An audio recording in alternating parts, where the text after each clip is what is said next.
Hello everyone, and welcome to Video History. And today, we are playing some Old World. This game is honestly awesome. So, basically, we are continuing the series of... Actually, let's turn down the volume here, just a hair. Just a moment. There we go. Continuing our series of history in 4X games. So... Right, we've been playing Civ games the last few weeks, and now we're finally getting into the modern era, trying to see who does stuff differently.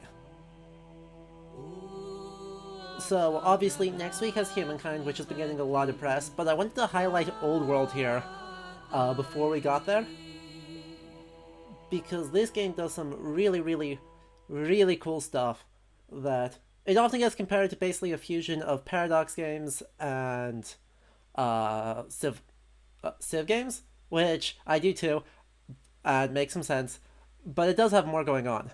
I just want to highlight first, though, here on the open world here, or here on, sorry, the title screen here, this map is just, it's freaking great. So here's Sardinia. Here's Majorca and Menorca. So this, I'm trying to find which exact map it is. I know it's medieval, it's obviously Arabic, and I do not quite remember which one specifically it is. It's not that one.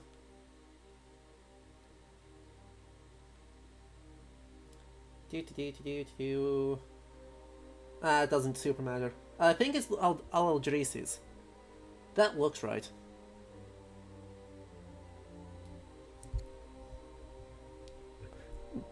So you have a whole lot. Let's see, if I zoom in on this one, does that use Latin letters for it?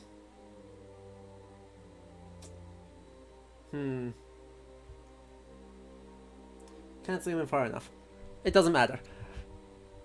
Point is, they're actually using an Arabic world map, which I think is representative of something they're trying to do here, which is they're just pulling... they pull a lot of the sense of what the center of the world is in terms of game world, Civ choices, etc. quite far into the Middle East, Persia, Assyria, Babylon, Egypt, and so they end up what becomes basically the Dar al-Islam. And so they're kind of pulling us out of a European-focused worldview, and the title screen is reflecting that with this gorgeous map from centuries later than the civilizations you get to play as. That's not important. You can see, there's Carthago there. Cordova should be somewhere over here. Let's see. I mean, you can see right here, Al-Andalus. So, this is Iberia. Cordova should have been down here.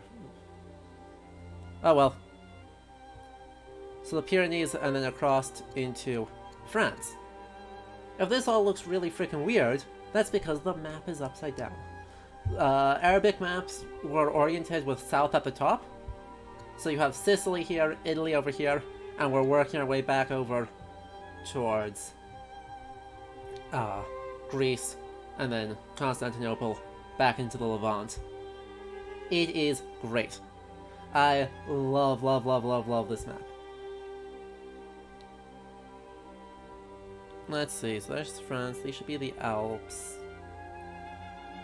And then they just kind of, allied a whole lot of Scandinavia, just, doesn't exist. And we should go straight into, sort of, the Rus. You can see, got Russia. So you get straight into the Rus, the Black Sea area. And then back down here to get to the Levant. It is awesome. Anyway, before we hop in here, we're gonna quick swap over, because I'll only do this the once, but I do want to point out kind of where my thought process is at as we hop into the game. So, this game obviously in some way is responding to Civilization, specifically Civ 6. So it's worth summing up the last couple weeks of streams, so the music will cut out for just a second here while I swap. And think to briefly run down what Civ 6 did well. As a historian, not as a game, it's a very, very, very fun game. Oh, there's Constantinople. Constantinia. Great. And what it does very badly as a historical simulation. This has nothing about it as a game. It is a good game regardless. But since I think both this game and Humankind are interested in recognizing and fixing the problems, knowing what the problems are going in is helpful. So, Civ 6 as a historical simulation does some things really, really, really, really, really well. So Civ 6 is really good at the diversity, right? They finally separated out your civilization and your ruler in at least a limited way. So, right, you can be Queen Victoria or Eleanor of Aquitaine while playing as the British. You can be Napoleon or Eleanor of Aquitaine while playing as the French. And so they're doing a way better job than they have at any point in the series of representing some of the cultural and leadership diversity, highlighting female rulers, highlighting the fact that even our traditional Civ selections were not as strictly or exclusively patriarchal as we could like to think, that there were women who achieved really high positions of power and were incredibly successful, and that there is a lot of diversity available there. 2. Second thing it does well is saying that there are strategies to be successful that are not just go kill everyone. They've been good about this since the beginning, though we'll get into some of the problems with some of the specifics on the other side there. Civ 6 brought in, especially Gathering Storm, brings in human environment interactions. But they also did it a lot earlier. Oh, by the way, Dimashq there is Damascus. And the little effects they've added to make the big cities kind of glow is top tier. Big fan. Anyway, right, human environment interactions, both in terms of gathering resources and what resources do for you, with either creating amenities or trade goods or being needed to make certain units. And then there are also some that the natural wonders do stuff. Storms do stuff, blizzards, hurricanes, volcanic eruptions. All those things get people thinking, perhaps a little bit too aggressively, right? The sheer reliance on certain environmental informations, right? You don't really get ways to adapt necessarily, unless if you build Petra, like, to deal with the desert. You have to build Petra. But past that, right, you get a lot of leeway, and it gets people thinking about human-environment interactions in a way that is really, really useful for me, because that's what I do professionally, and having people actually recognize that walking in the doors as a thing that can be done is great. And there's Azerbaijan and Armenia down here. Ali Armenia and Bilad Azerbaijan. Anyway, another thing I really like about Civ 6, the advanced barbarians. The basic barbarians are garbage, but the advanced barbarians, where, you know, you aren't just randomly wiping tribes out, it has some issues. The way it does, like, name formation is kind of neat, but basically, right, the idea that they can become city-states, and that while these are not player cultures, they are still cultures that you can interact with in ways other than just wipe out their camp. That's good. I actually like that. I like Civ 6's focus on city specialization. The idea that you can't just build every district in the city. You gotta pick something. Fine. I do like that. I think it does something ahistorical in that cities become like overly districted in a way that isn't strictly true in the period, in really any historical period, but it still gets you thinking, right? And encourages both strategically and historically to think about the ways cities interact with each other and how densely populated you actually want your cities to be. Giant super cities aren't a historical exclusive thing. You can have a bunch of really tiny cities, and that's also fine. And then the last thing I like is, while it's annoying that roads can only be built by traders, the fact that trade networks are incredibly powerful is great. Big fan. Huge fan of that, because if we think about global, like for what I do, global Middle Ages, or global, or perhaps hemispheric Middle Ages makes more sense. But in either case, we have some things we really like there.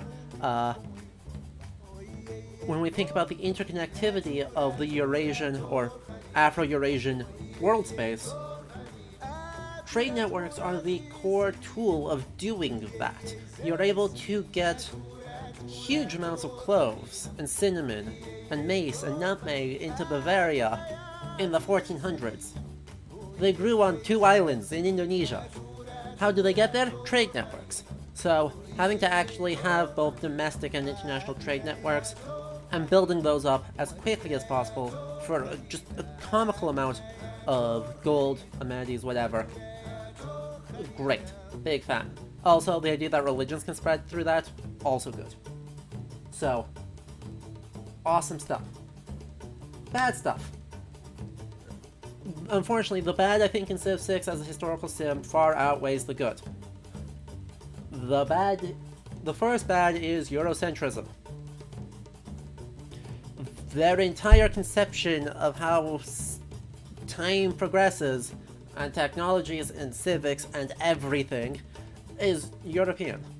And saying that what happened through a series of cultural contingencies to work in Europe and just sort of spiraled out to colonialism and the imperialist global empires and all the problems, all the benefits that gave to Europe and the problems that gave to everyone else were historical necessities. Not great. Not great. The clearest example of this is, someone like the Aztecs. You know, your Eagle Warrior replaces the first frickin' unit in the game, and you get no specialties after that. Why? Right? Or, you need bronze working in order to do advanced construction. Ignore the many cultures that had advanced metalworking with no bronze, and incredibly complex construction with no mortar. Or, the stirrups give you knights. Stirrup theory is dumb. It's just not true. While stirrups are a marginal improvement, they are not a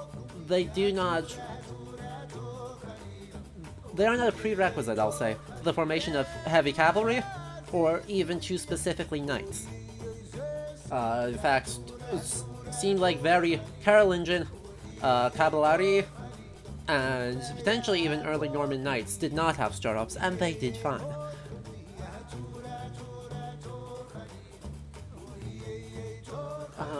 So, you know, that also gets into the bad tech choices, but, there's a lot of Eurocentrism going on. You know, one civic you can do is the Enlightenment. Woo! Next thing I don't like. Religion as an actor of the state, right? When we founded Crab in Civ 6, even though we failed to convert people to Crab, apart from some very passive spread, everything oh look, it's Alexandria, with the Great Lighthouse. Look at it. I love it. Uh, anyway, so as they everything we did, apart from some very passive religion spread, had to be done by us, the player. Right? There was no. The religion was just another tool of the state, and you win you can win a victory off of that, by just your religion, your state's, your civilization's religion, which really means your state's religion. Just smashes all other religions. That just says, oh yeah, now you win. That's bad. That's bad. Religion and state power intersect, and sometimes intersect in very meaningful ways and have substantial overlap. They are not the same, and they were just as often in total conflict with each other. So, that's one that this game does a lot to mess with. So, yeah. Next problem. Immortal leaders. The problem of having an immortal leader and an unchanging civilization is that it essentializes gameplay mechanics to be attached to this group. Right, this culture is defined by unchanging features. Obviously nonsense, right? Obviously hilarious. Hilariously, obviously problematic.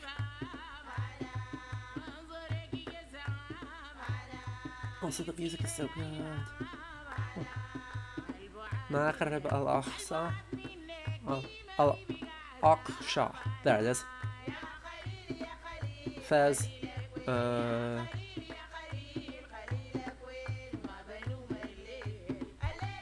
Meknasa should be Marrakesh? No. Yeah, that should be Marrakesh. Anyway, so basically, immortal leaders and unchanging civs essentialize culture features into gameplay mechanics in a way that's really problematic. Because that's just not how culture or leaders or anything works. So yeah. And ultimately, Civ 6's biggest problem is that it was too broad. You cannot do 6,500 years of human history using fundamentally the same mechanics. It just don't work. As a historical simulation, it is absolutely going to fall on its face eventually because it is trying to do too many things, and if you build the mechanics based around a perceived progression in a certain time period, in most other time periods, you are stretching it to a breaking point. So we're going to see Old World and Humankind are both responding to that. This stream and next stream are going to be those two games. And we're going to see how they respond differently to it. Because they fix different problems. I don't think they fix all the problems. But they look like they're taking two super different approaches and two equally interesting approaches. I'm a big fan of this game. I haven't touched Humankind yet. Wednesday's stream is going to be my literal first impressions of Humankind. But I've played a bunch of this game, and I have had a grand time with it. So without any further ado, let's actually hop back in and see what Old World does as its own game. We're not going to talk about Civ 6 anymore, or at least I'm not going to. Chat, you're welcome to keep talking about it, but we're going to let Old World speak for itself and how awesome it is. Load, thank you. Single player, new game. So, first things first. We can play as one of 7 different leaders. So we can be Ashurbanipal, Nebuchadnezzar, Dido, Hatshepsut, Philip of Macedon, Cyrus the Great, or Romulus. So, basically, in other words, we're pulling our central space, right? We have Italy and Greece, but then we have Tunisia, or modern Tunisia, Egypt, and then a cluster of overlapping states in the Middle East, and basically from the Levant to modern Iran or Afghanistan. Well, yeah, Afghanistan, because the Achaemenids made it all use Bactria as sometimes a power base, sometimes their worst enemy. So chat, Oh,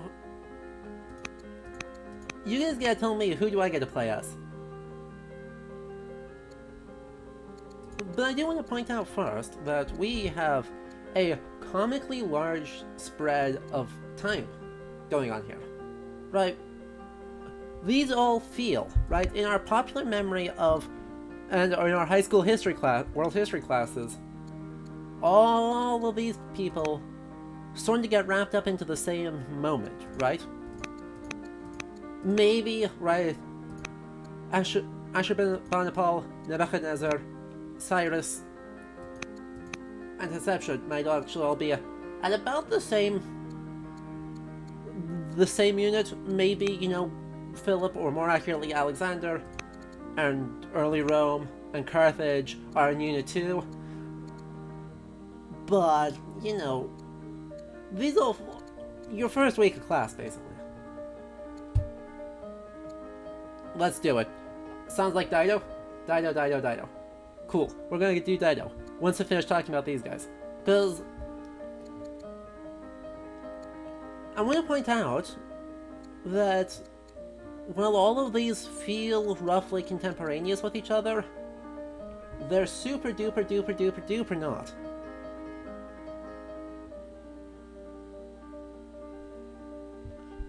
So, I think Hatshepsut is the oldest, being about 1400 BC. Romulus is about 750 BC. Philip of Macedon is about 300 BC. Well, 350 BC. I don't think anyone else is older than that. Obviously this is centuries, well, over 1,000 years. Yeah, Nebuchadnezzar is about 600 BC. Ashurbanipal is 660s BC, so 2 generations earlier. And Cyrus is another relatively young one. Cyrus, yeah, died 530 BC. So yeah, we're looking at basically clustered around the 6th century BC, but with Hatshepsut and Philip being the outliers for way older and way younger. Also technically Dido, but like she's legendary.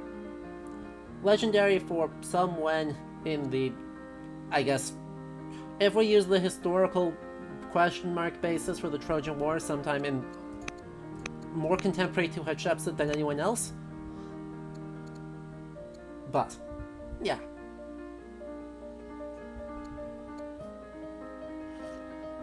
Okay, yeah, you're absolutely right. It's not playing any less fast and loose than Civilization is. Right? I mean, it is by sheer virtue of Civ is too broad, and so you end up with, you know, Nebuchadnezzar of Babylon and Theodore Roosevelt. But, right, I don't know, in Civ 6, the difference between Trajan and Eleanor of Aquitaine is comparable to the difference between Hatshepsut and Ashurbanipal.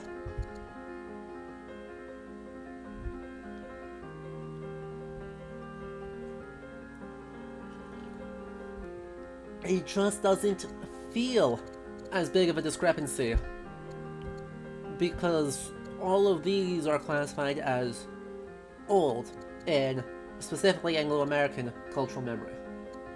Oh yeah, Nebuchadnezzar's probably also legendary. Right. And Romulus is legendary. So right, 1, 2, 3 definitely legendary figures. And 4 mythologized people.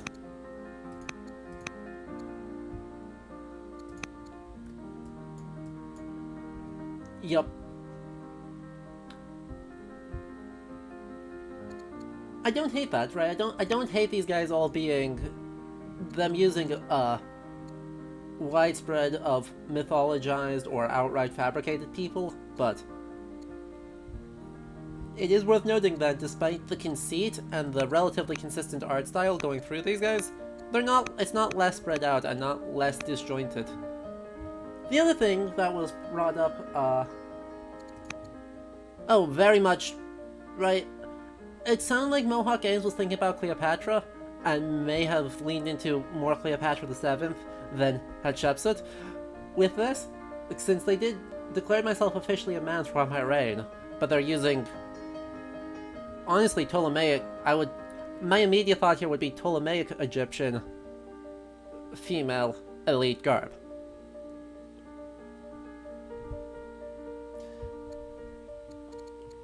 Instead of having trans man Hatshepsut. They could have done it.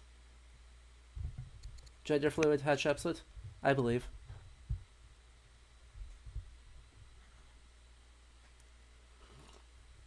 Anyway, the other thing that I wanted to point out here is that the player states the.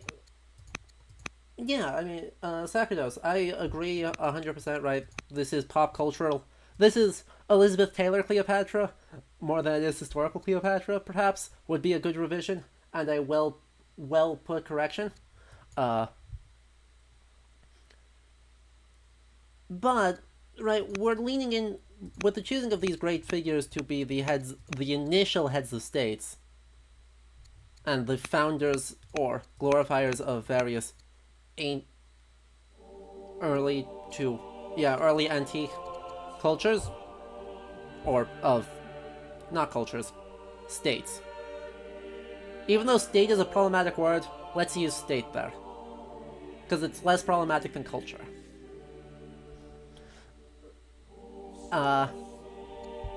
It's very much leaning into a cultural memory, right?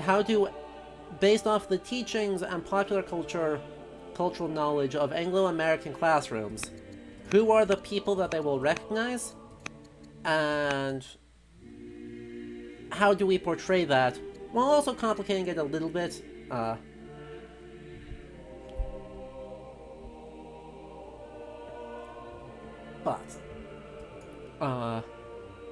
That blending is inevitable in games and not something I'm going to rag on too much. It's far more interesting to me as a cultural memory and a representation and solidifying of that cultural memory than it is raw anachronism. But the other thing that was pointed out to me is that these are basically the usual suspects, right? If you said, oh yeah, pick old world ancient civilizations, coming up with the list of Assyria, Babylonia, Carthage, Egypt, Greece, Persia, Rome, that is about as usual suspects as you get. And we'll see it as we are. We'll stick on the good. Random map. Let's go Coastal Rain Basin, I guess. Actually, let's go random. Map size, medium. So as we hop into game here, we'll see how they show other cultures, non-player cultures. But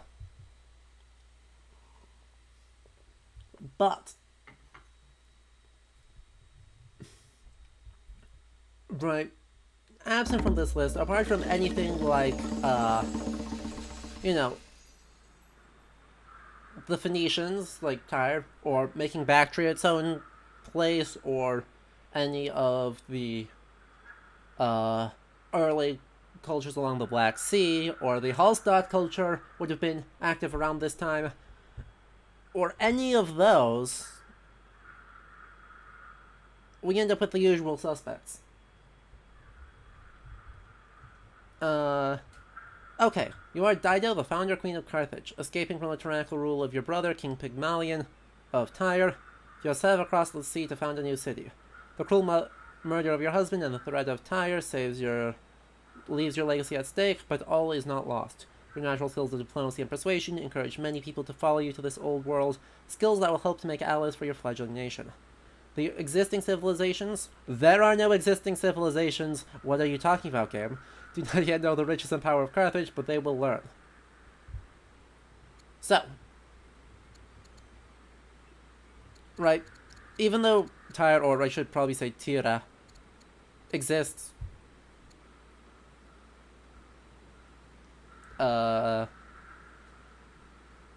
He doesn't actually have a city on the map. There are no actually existing places in here. Except for the tribes who are non-player cultures. Turn 1, everyone clicks their found button.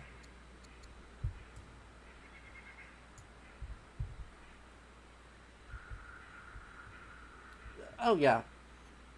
I mean, they basically go for the Aeneid's account of the founding of Carthage. They just roll straight with it. Anyway. And so, first thing this game does, for two things of interest right away. Thing one, actually I want to move. That is barley. You can either have barley or horses. I think I want the barley more. Yeah. Thing one is you can only found cities on city sites. So there are pre-selected tiles that are urban that you can build on.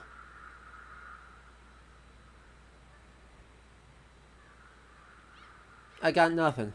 I don't know why they do this. I don't like it. I don't love the fact that city sites are just like present pre-selected urban spaces that you can. These are the only places you can build cities on this map. Clearly, right, limiting Civ 6's strategy, where the optimal strategy is to put cities 4 spaces apart and just spam a bunch of really small cities. But it's weird. I don't know that I'm a fan of it either. It makes you even more reliant on getting good RNG. The other thing, though, that I do like is that cities are founded by people, or by different families. And the queen is part of, or every ruler is part of a family. So, right, she's actually part of the Dodonian statesmen, hence why her name is in here. So they've just invented four noble families who are good at different things. So right, these guys are all military. These guys are all culture. These guys are all traders. What is this resource? That's ore. These ones are all statesmen. And so you get different benefits from them, and if you prefer one family up the rest, they'll get really pissed at you, and cities might start revolting. It's great. You've actually got people to deal with.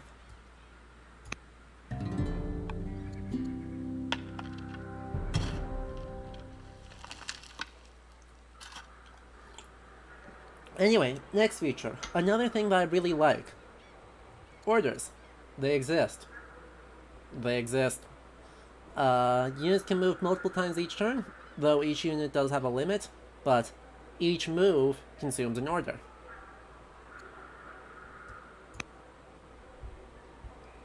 And then we also have our incredibly necessary tech tree.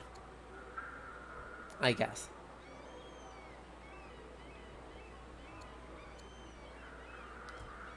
Let's start here. I guess it's necessary. I'm not actually sure it's necessary, but we'll pretend it's necessary. They do.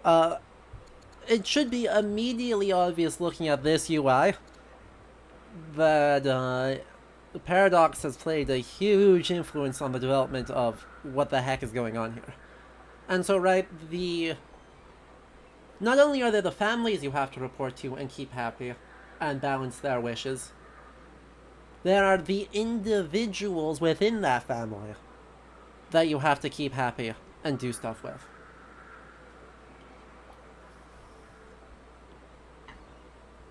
Anyway, workers build improvements for your cities, rural improvements such as farms and mines gather raw materials, urban improvements such as barracks or shrines provide training or culture. Some exceptions, urban improvements must be built on or adjacent to other urban tiles, and then you can build specialists on a place that has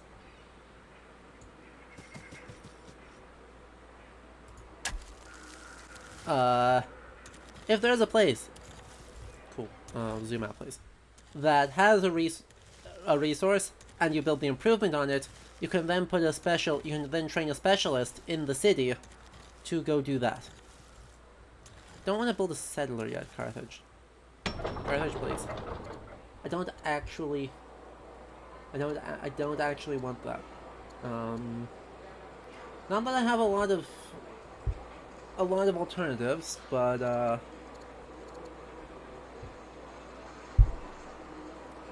I guess we'll start with a militia. Because I don't have anywhere to build another city site, so until I get that, there's not a whole lot of point in going for settlers. Anyway, other improvements we've got on the board already. We've got camels, and horses, and ore. Oh, I do have another city site right there. Well, that's awkward. That's fine. Then let's do that. More horses. Glorious crab.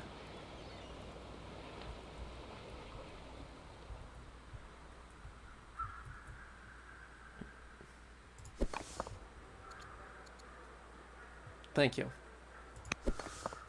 That's not who I wanted to use. Scouts. We also have a shiny.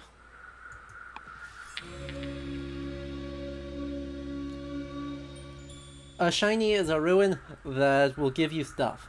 Because, of course, our place is scattered with ruins of a whole bunch of places. A scarred veteran soldier crouches in the ruins. She says that she once commanded the armies of a great nation, before resistance brought it crashing down. She is willing to share her vast battlefield knowledge, if we are willing to listen. So we can either... Oh!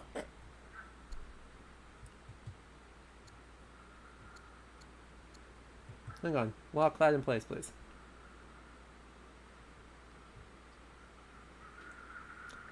Boudica the Younger.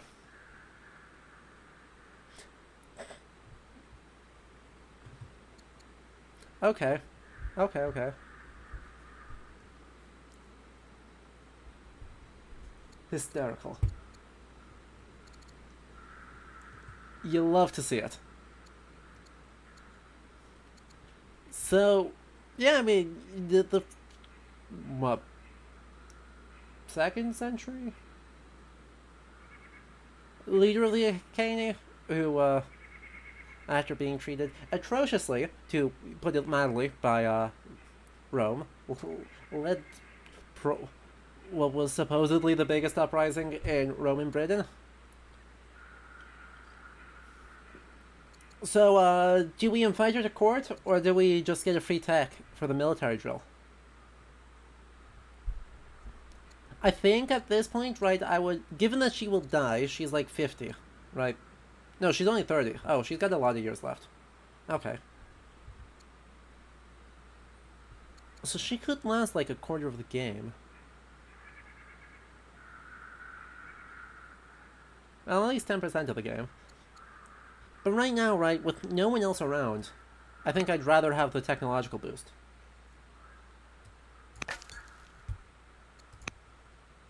And you can see, right, we spent 2 orders to get to Boudica. Yes! We spent 2 orders to get to Boudica, and then off we go. And the yes is, of course, my favorite feature. It's kind of silly, but also fabulous. Wow. We got a city site there and a city site there? They are spoiling me. Anyway, right, the thing... It's just so much fun to be able to name your own places. And the little appearance whenever something shows up is great. Is great. Anyway, end year. Do we support centralization or vassalage?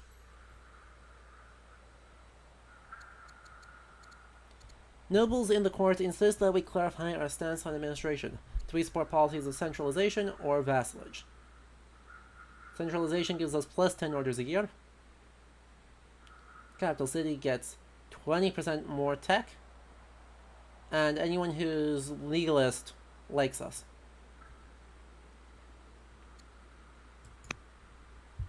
obviously we're gonna do that.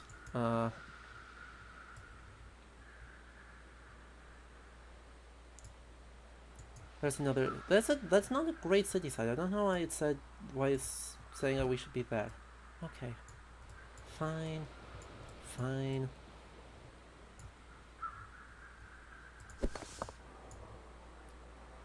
And then we'll send you that way, and then I've got a bunch of orders left that I can't actually use. I cannot actually use that in any way, shape, or form. Oh well.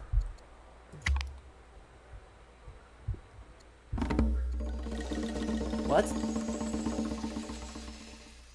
What? No. You? What?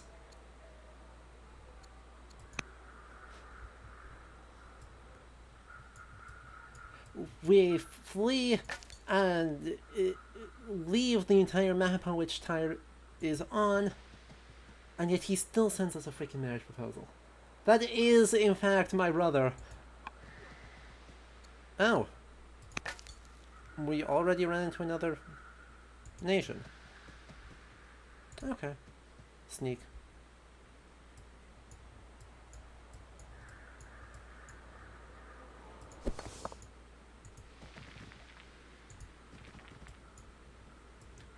Cool. That's going nowhere fast. Tutorial. Tooltips. Like in Seek or any other Paradox games, you can lock things in place. Maybe. If I'm not bad. That's supposed to work. Oh well. Right, I can go do other things and it will sit right there. Opinion of view.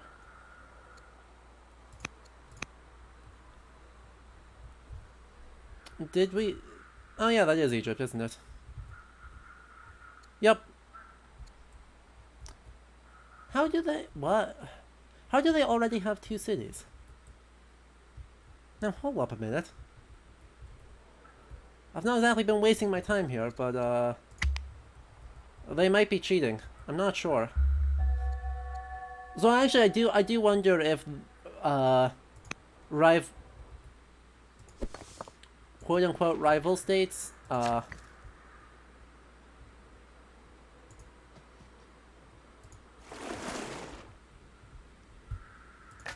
don't... Hello.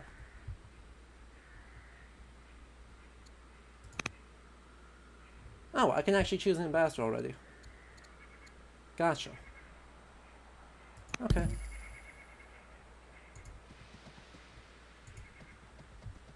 Yeah! Another forest. Oh, cool. Like Balaton, and presumably based off the name Concilio, that's in Italy.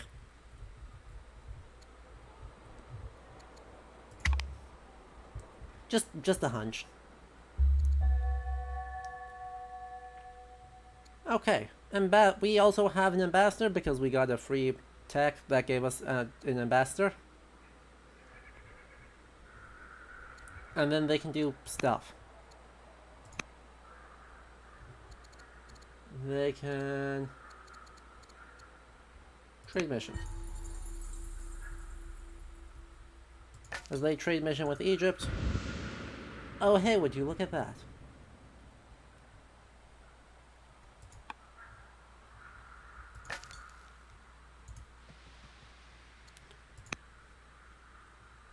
So the thing about barbarians is there are tribes that are friendly to you, or tribes that you can interact with in more complicated ways than stabbing them. And then there are barbarians which you cannot.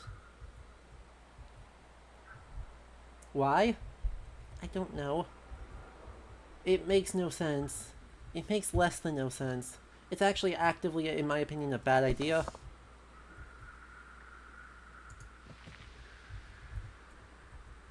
Like, you shouldn't do... there is no real benefit for these guys to exist other than to give you an early game fodder, and instead it just fixes a problem that Civ finally... Right, it took Civ all the way to Civ 6 to solve, but we finally solved it with the Advanced Barbarians by saying, hey, maybe these are people too. Maybe these are people too, but no, this game actually just commits to having stuff. Yes, Synecdoche, yes, they use place names almost completely randomly. They're pulling from a giant pool of identifiably ancient place names in North Africa, Europe, especially Eastern Europe, and the Middle East, and just plopping them into their randomly generated map. So yes, it is totally random, and that's okay.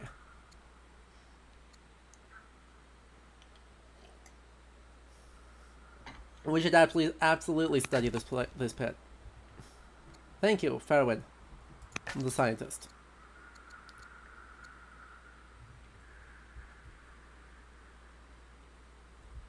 Okay, so I can actually get through there. Interesting.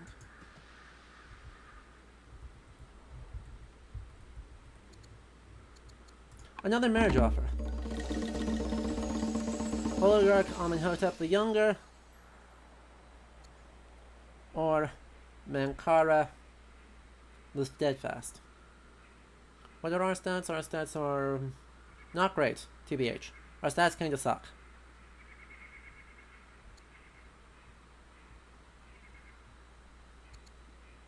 Dowry will give us 20 wood, which is awesome.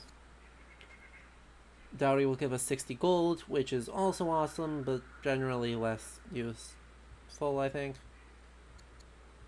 Because we're gaining gold right now, we're not gaining wood.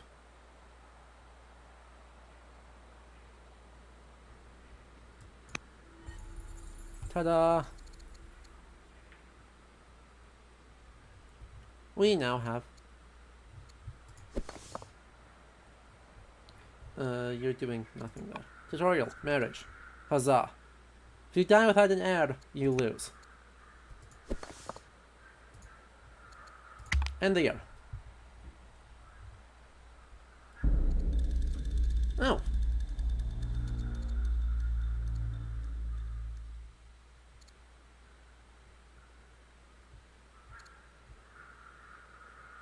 Well then.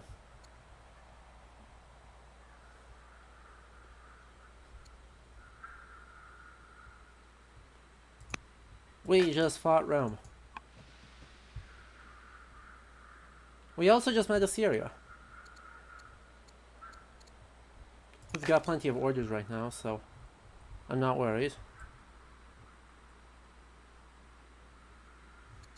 Next unit, Settler. Settler goes there. Settler can found a city immediately. Sheesh. Not a lot of resources over here, not gonna lie. So, if I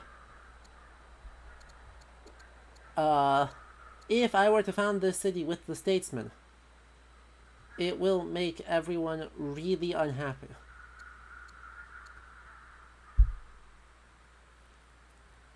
Like, really, really unhappy. I think the artisans are the best choice there. And we got the Saronic Gulf. So, you get to see what these places are doing. You could... Wow, given that I have like freaking nothing to build right now, let's go festival first. And then after that, build a worker. Actually, other way around. Build a worker first, and then build a festival. Okay. And you just finished that, so... He'll build a shrine. Could build the oracle. I don't have the stone for the oracle, but I could build the oracle. Or I could start off with by building another net. Why don't we just build another net first?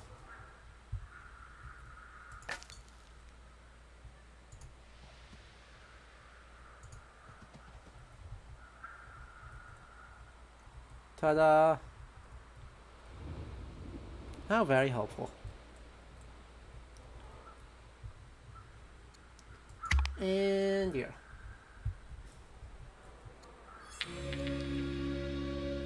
The terms are not generous. Trade to Egypt, minus 16 of those for 40 years. A bunch of iron. Huh. We'll provide orders for iron, I think. I think that's what we want to do. So. Yes, 25 years for monasticism. Or we could not do that. Just gonna throw that out there, game. We could not do that. Oh hey look. Salt. Harvest resource. That takes a thing, but it is still sometimes really, really helpful. Because you can just harvest resources whenever, and they'll give you a little bit more stuff. Oh, you come with a worker. I should have remembered that.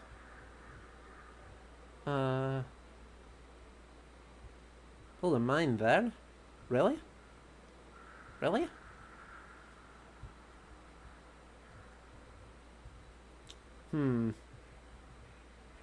I guess we'll build a farm here. That gives me wood, because I cleared forest. And that's how that works. We are playing as Carthage, as the name Dido should probably suggest. Though, I will admit, the UI is rather overwhelming right now.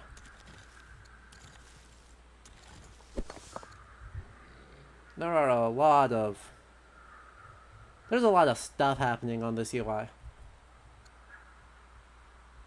Could add a general to you. Could also just promote you.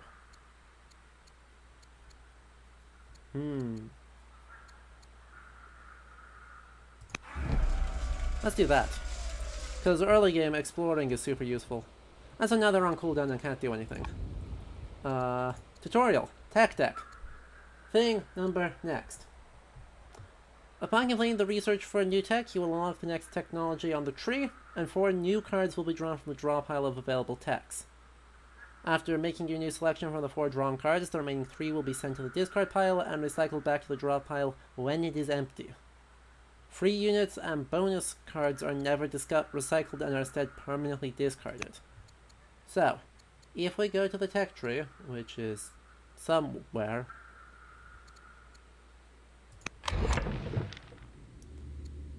There's our tree. We started with these 3. And then we'll work our way through. Basically, the tech tree, oddly, covers a lot more game than, or a lot longer time period than, and a lot weirder time period than the actual game state does. Like, vaulting, cathedrals, Romanesque, like, I don't know, just for the funsies, let's say, like, I don't know, 5th or 6th century? At the earliest, like you might see some vaulting. Sad, stirrups, sad. To ride horses we need stirrups. Or not. Or not. Scholarship is apparently in the same era as Macemen, Torsion, etc. I got nothing. I'm not sure. Not sure why.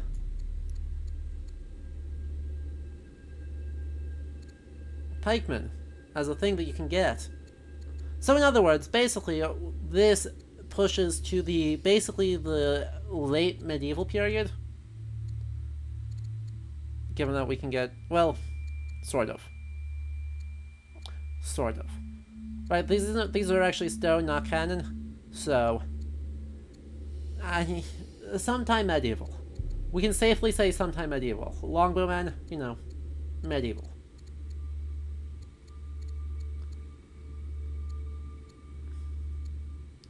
These just give victory points and give stuff.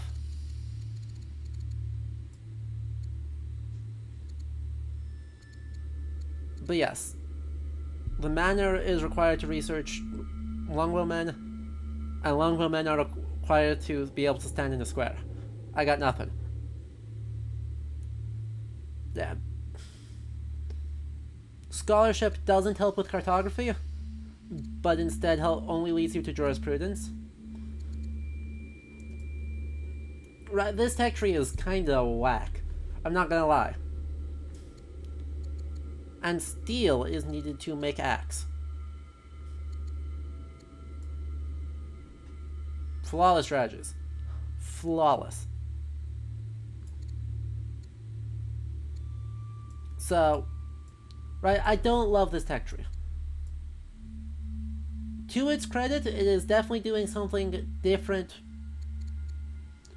Definitely trying to do something different. And create a different understanding of what the heck is happening than and how antiquity progressed than Civ did. And the card system increases that randomness to make sure, right, the order in which you find things is not through your own control, but is instead half RNG.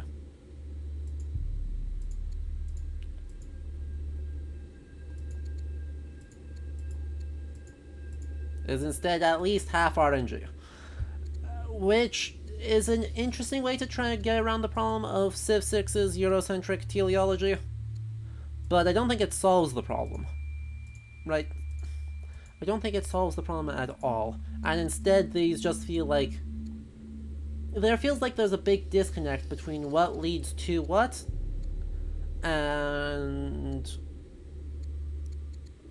what on earth we can actually... Oh, there's also some random funkies, right, where steel actually does require iron. The battle line actually does require the phalanx. So there's some crosscuts here that are not represented. But you need navigation in order to get cartography. So there are some random crosscuts here that are not being represented, so the tech tree is more of a tech web. But even so. Yeah. Yeah.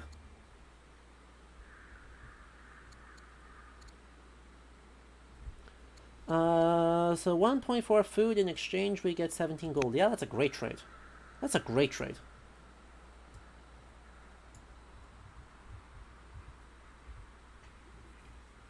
Yeah, I would like to see that too, TBH. I think that's not a bad option. Okay, now we get to our next thing. So, basically the game says, you know, long-term strategies, cool, but what if we had short-term strategies instead? And for those short-term strategies, they give you ambitions. You know, because your rulers are people, and people want to do things. They're saying, hey, what if the things you do are represented by ambitions? Awesome. Cool. And so you have 20 years. Well, you have your entire lifetime, I should say. And then after you die, you have 20 years to complete it. And by the way, in this game, every turn is 1 year. The game takes 2 centuries, period. Aww, look at how cute they are.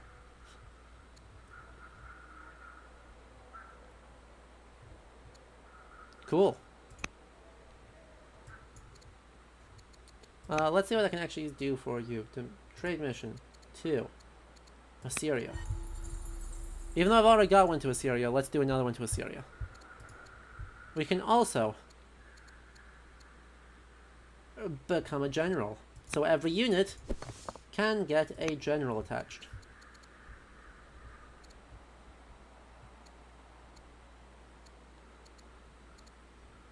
+1 move per order, plus 10% defense. Since we can't actually do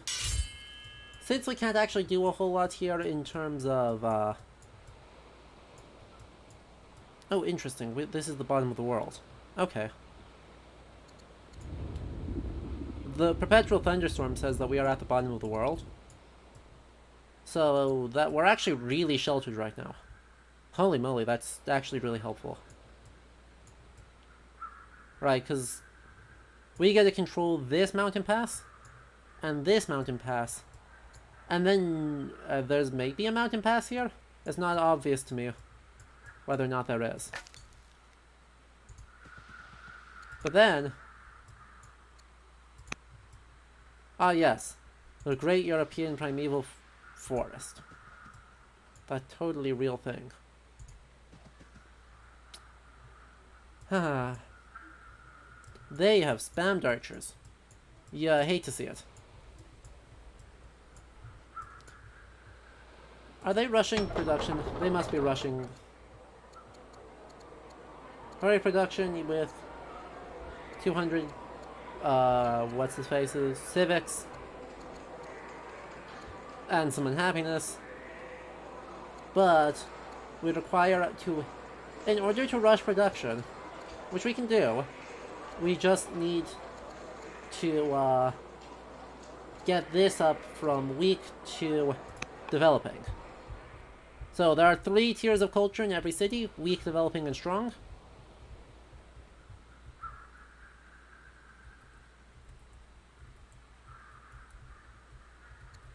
And once we hit developing in some of our places, we are going to be able to push forward and then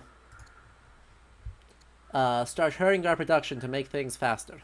Except for certain things that just don't work that way. Because there are things that just don't work that way. Let's see, 1 year left for you, 2 years left for you, and then we'll get to start on the Oracle. We'll have to buy... Oh good, we also have a son. Succession law. Up here, oh sorry, left side of the top bar. Up here, you can change the laws for not too much. Ultimate gender right now, we have something. Yep, you got killed. Poof.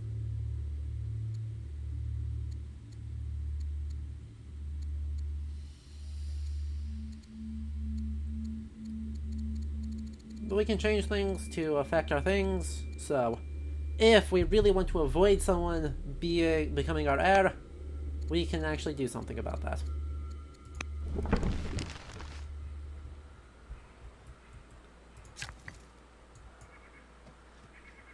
$400 stone. Sorry, controlled by 100. 11 years and then we will have ourselves an oracle. And we're about to get another worker here, so we'll be able to do stuff. Next up. Harvest. Harvest. Darn. Harvest. More barbarians. More bloody barbarians. Cool. Then you're gonna get a militia. You are going to... Well, I've got no one else to do stuff with, so... Let's let's have these guys explore somewhere. Let's go there. Cool. Tutorial. We already did that. Thank you.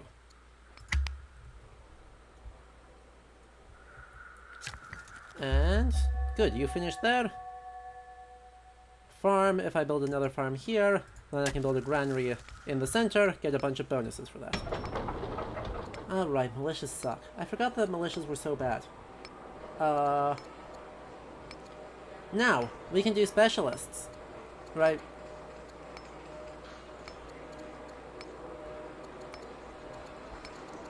We can do things to, improve some of our work here. Or, we can add specialists for our, different improvements we have built. So if we build a farmer here, when this is done, it's going to produce 14 more food. Which is kinda nuts. Honestly, kinda crazy.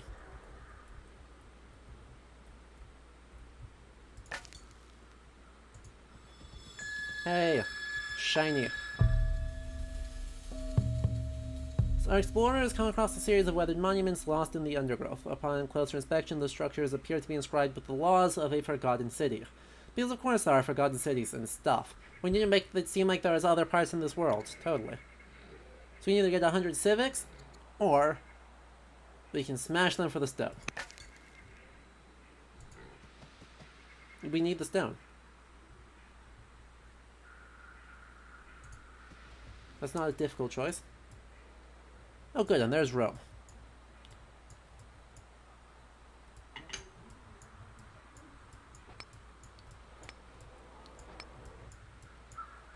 Cool.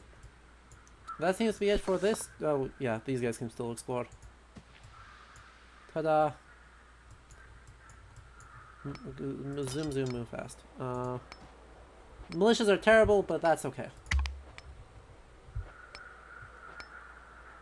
Why would I try and learn things? The terms are not generous. We don't have spare wood to trade. For now, we prefer to not do that. Okay, there is a mountain pass here. That's what I was afraid of. That could get messy.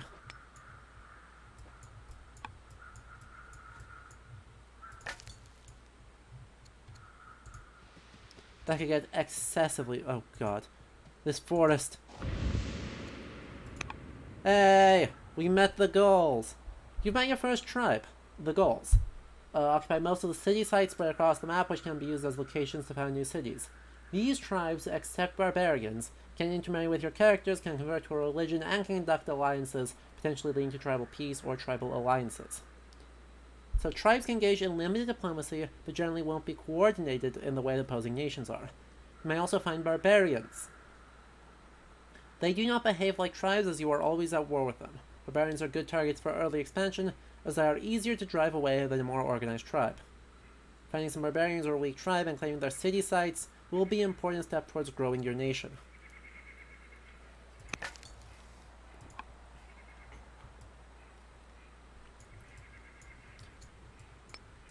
So, tribes basically operate a lot like the advanced barbarians in Civ 6, except they occupy more than one spot. Right, so basically probably the only tribe in this region of the map is going to be the Gauls. So if there's one up here, this is probably also still the Gauls. Etc. Etc.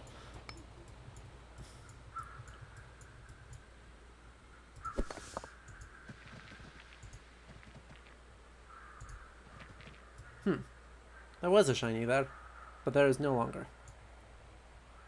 Cool, so frustratingly, that's the only other city site nearby. Like, I need to make sure I claim this one for my next... Okay. Because once you're done, or actually probably once you're done, I'll build another settler, build up this city site. But then there isn't one... I don't think there's a city site between here and here. So that'll be awkward. That'll be awkward. Huh. Well, that was fancy. So we could get gems. The force of Egypt have recently sacked a barbarian encampment, and they find themselves flush with plunder. Queen Hatshepsut wishes to offer us some of the spoils as a gesture of her ongoing friendship.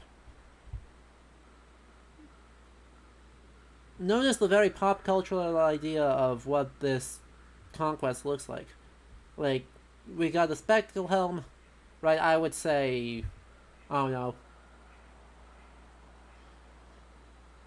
Rus? Maybe Rus as our best comparison. Wearing furs, blah blah blah. Also has some sort of doppelganger or longsword, two-handed longsword of some kind. It looks super medieval and super dull, grim, dark. And all these sad people. So, right, if we had the civics of slavery, which you can do, you should not do because don't be a horrible person. But you could get a free worker. You could get money. Or we're going to do what we do and get a bunch of stuff there for. Well, heck, if that's only 1 year. If that's only 1 year, well, heck. That's a lot of border expansion for free.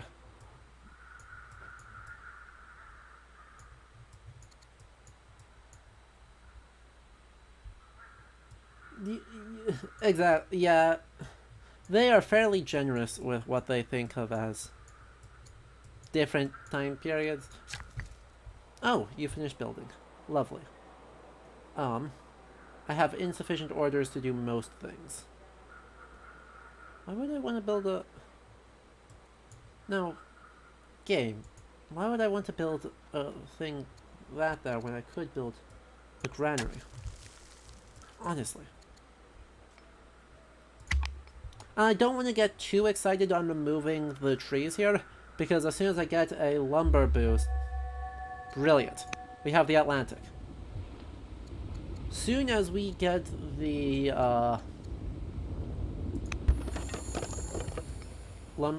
you spread... Oh no, you did get the horses.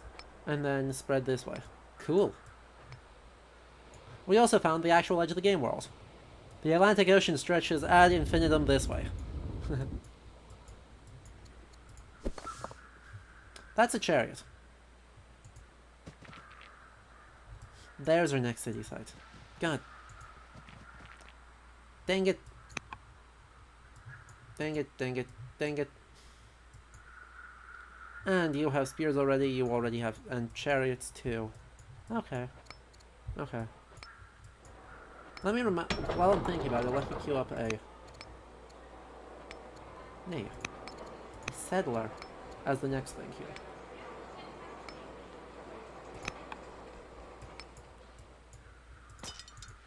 You, I want to push out here. You can't harvest stuff, so whatever. Point is, you're going to just explore, because you're cheap and expendable.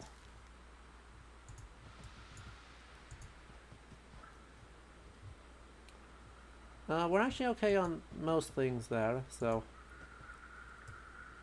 And I think we're too far away from our cities to be able to actually harvest anything at this point.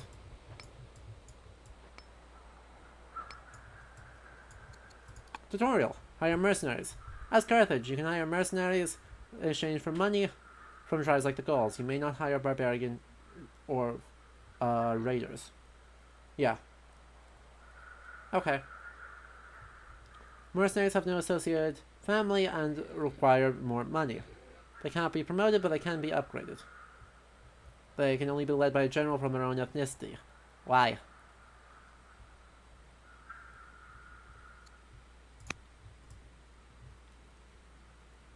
Why? Why are we only able to do that? What does that do for us? Honestly.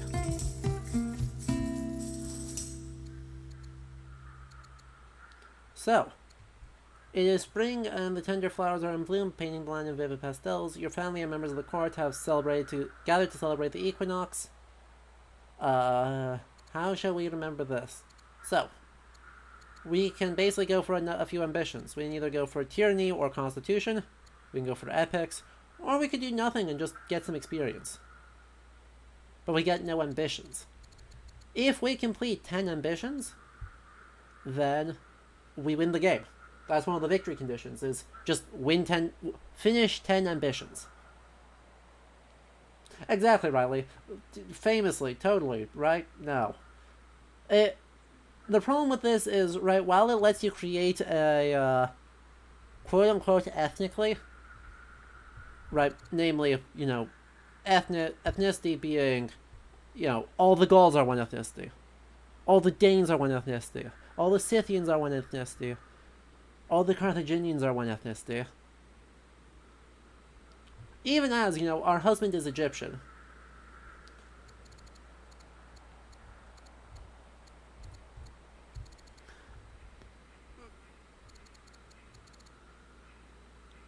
It just becomes the case that,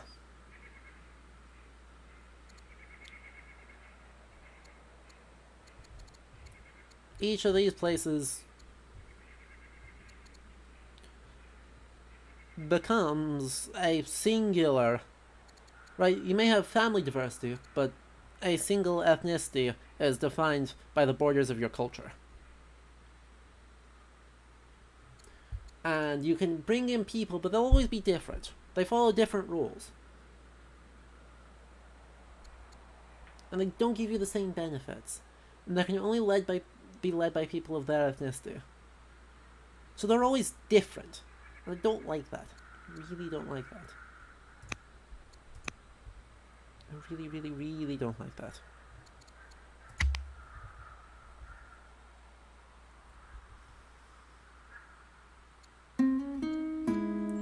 Oh.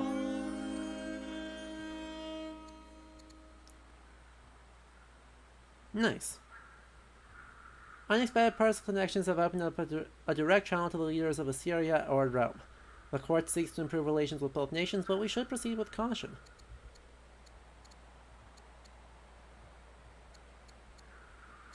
So we could send a bunch of iron, which is probably fine. Or we could send a bunch of training, I guess, to Rome. Let's do that. Assyria is closer and more dangerous. And by more dangerous, I mean actually exactly the same dangerous, but closer. Oh, that's just the Atlantic still. Why is that still just the Atlantic but more? Is this literally a connected singular ocean? Dubious.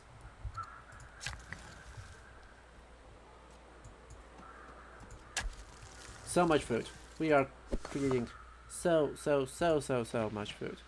And by the way, since they are standing on the site right now,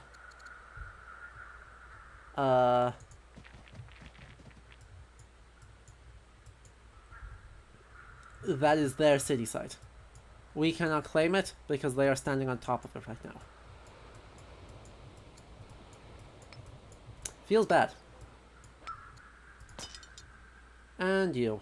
What are we going to do with you? I guess just kind of walk you into the ether. That seems fine. Egypt's turn. You are very committed to this right now. I would have greatly preferred to not let them have that city site.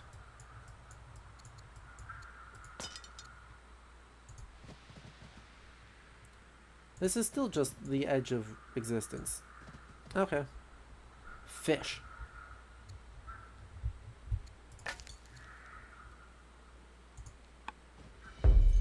Messengers from the nation of Persia greet our scouts, inviting them to an informal gathering.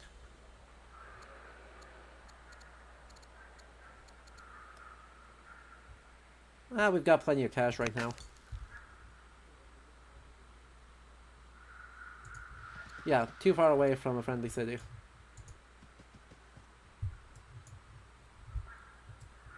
And we still only just have a sense of where the edge of the map is. Wow.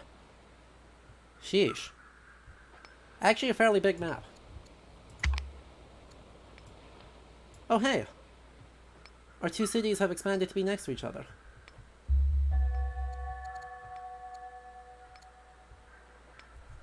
Yes! Become inspiring. I believe. And you upgrade. Discipline, courage, wisdom.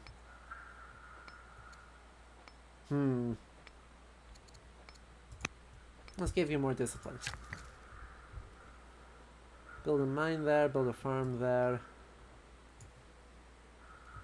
Do I still not have the ability to make most useful things? Boo. Fine. More goals. Right. Well, I don't think they're going to attack me. Let's keep our guy invisible. Because scouts, while in forests, are invisible. It's great.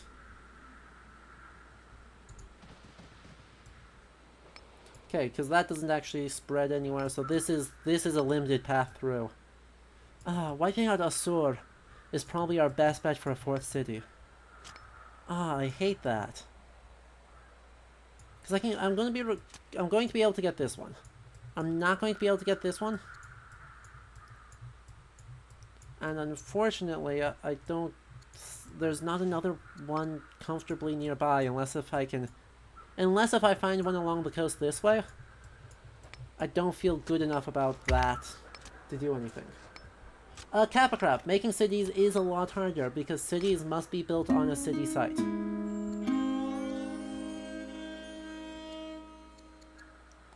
Not right now.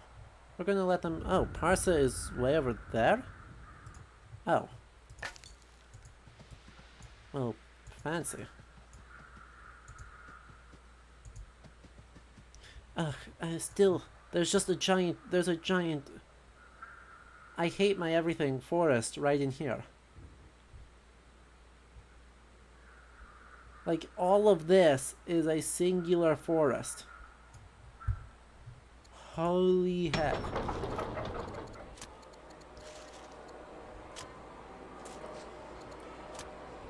Well, none of those are great.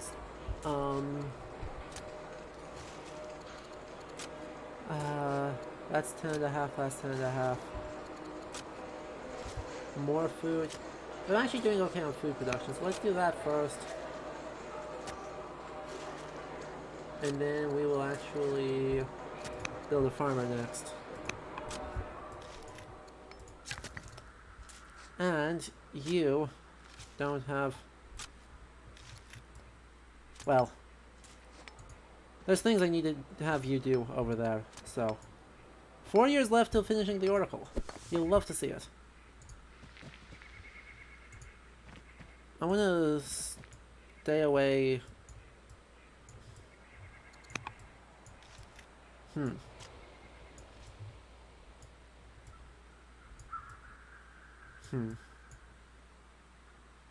Why does that have a thing attached to it now?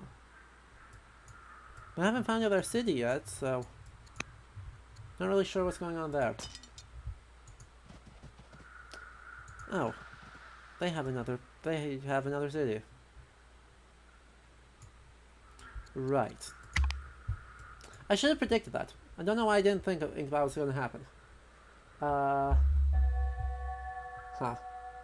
Apes. Pasture. We need that one more urgently than we need roads, though I do love me some roads. Wow. Their next city is actually quite big.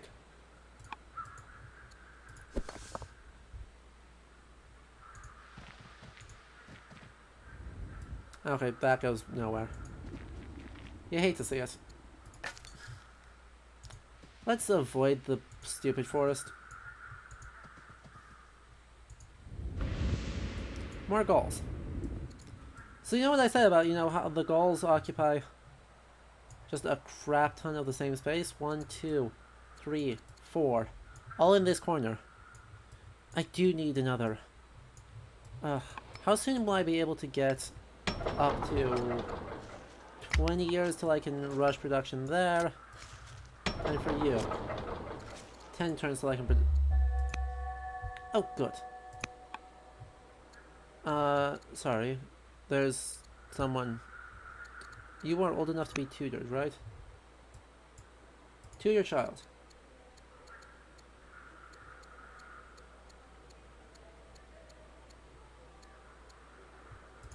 Fair one.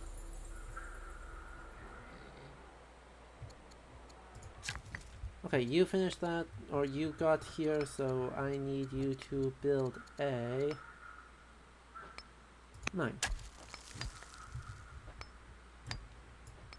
Next unit. You know, let's start a religious thing, maybe. Oh. Thank you. I need to get over to this so I can actually... Yeah, we're just gonna tell it to queue that up, and then we'll put a farm there and a granary there. Then I'll finish the oracle soon. Flawless strategies, I think. Probably. Egypt, stop spreading. You're making this hard for me.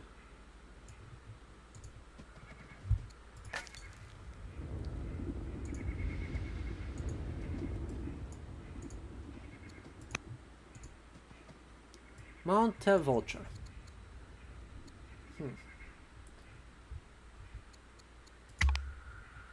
Oh, Kappa Crab, yeah. I mean, in the Viking Age, absolutely yes. Shocking boast. Oh. During a feast, President Nakia of Assyria makes a shocking boast about how much better a ruler she will be one day.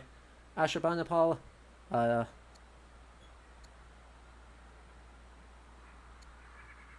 So, we could piss off one of them, causing issues in the first point. Right, you can make your future people happy. You can make the current people happy. Or, big brain, diplomacy your way out of it.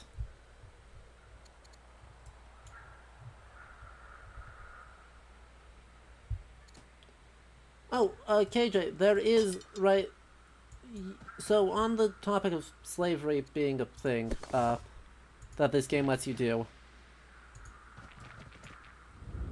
they do point out that this is not an easy trade-off. You get constant, I do mean literally constant,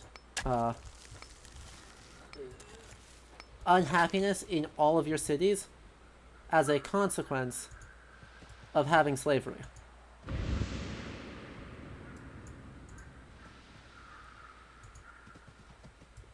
And it's not a small amount either.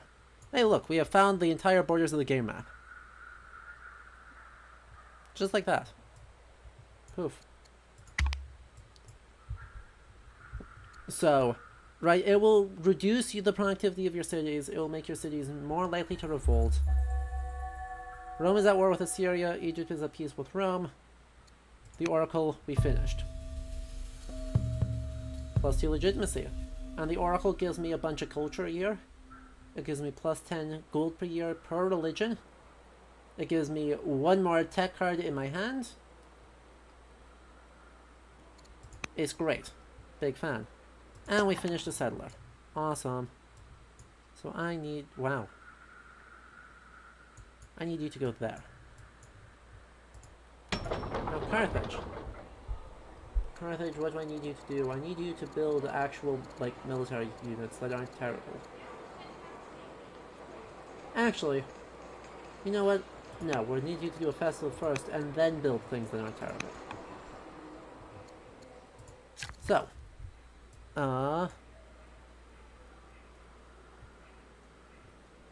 +10 per year per adjacent resource. I am a big fan of that. Big fan of that.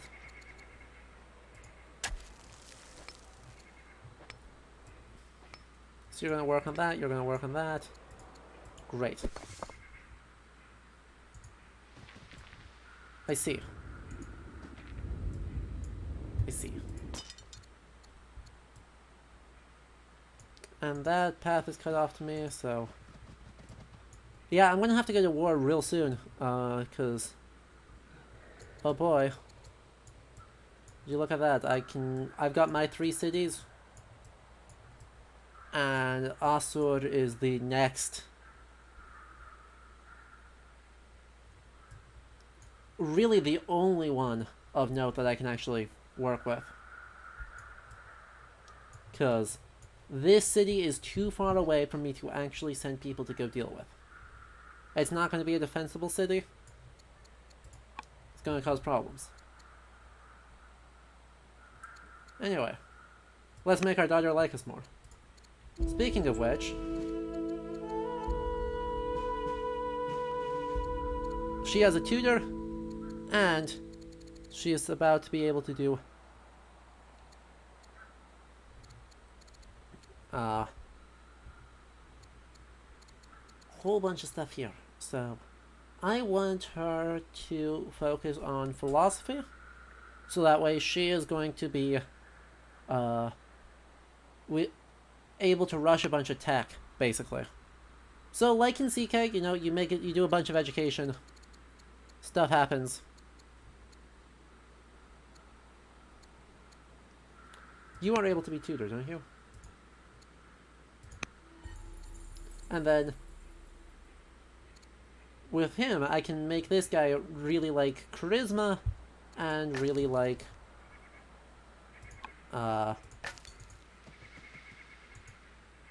what's his face? So charisma and tactics. That's what I'm gonna do. But yeah, anyway, Capcrab, you asked about child education and if that is a thing. Oh, well, Romulus has either left or died.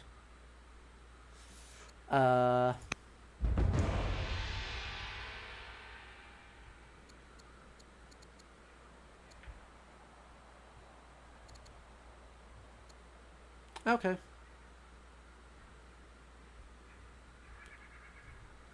Okay, abdication of Romulus the Enlightened. Rule of Rome has passed to Remus. Apparently, they forgot to have him get stabbed. Roman thugs bring Remus's demand before you. Rome has been lenient with you, but no longer. You'll pay a tribute of gold or iron, or it will be war. Okay. Whatever.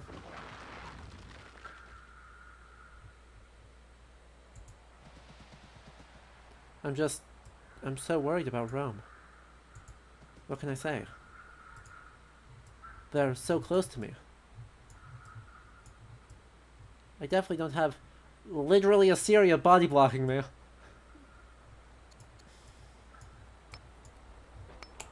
I got nothing. Don't know what they were thinking. Don't really care.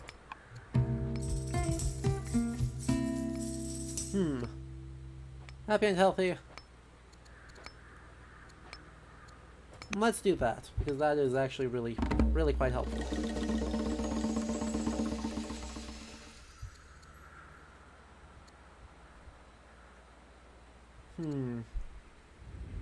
So, Adagnana the Gaul, ruler of the Gauls, invites you on a... because there's totally a single ruler, yeah.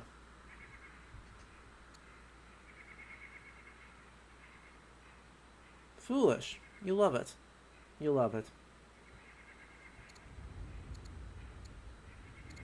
So, bring Shamsia so she may learn politics. Man the Gaul.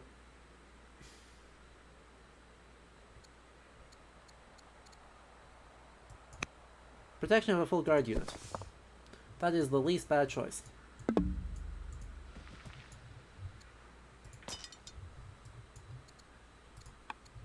And he will study tactics.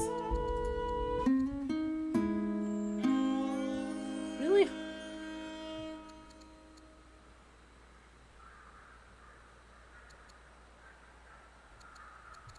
Sometimes too much is never enough. The insatiable ambassador Zanbak and her family, unsatisfied with their lives of plenty, have petitioned the court for even more imports to slake their lust for fine goods.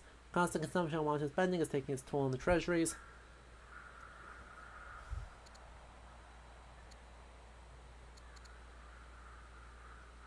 We've got plenty of those, to be honest.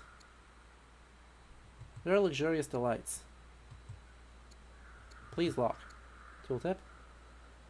Yeah! Are you kidding me? For that little teeny tiny investment of civics, it gives me... Cool, 5 years left for that, 6 years left for that. We'll soon be able to rush these productions, which is really, really valuable long term.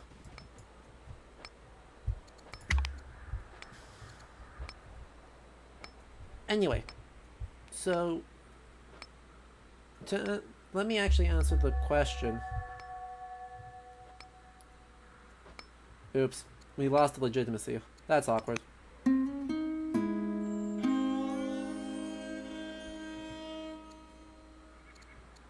Add an audio. Oh.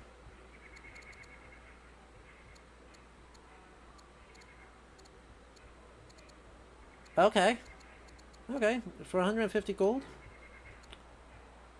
Not bad. Or for 90 tactics, we could add a mine. Or we can make let's do that. An Odeon is actually super helpful long term. Sure. So, we need to found a new city. We already founded the artisans, so we can only do 3 of the 4 families in any given playthrough. So we can either do this,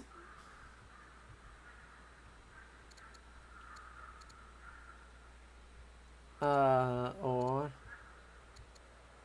we can do this,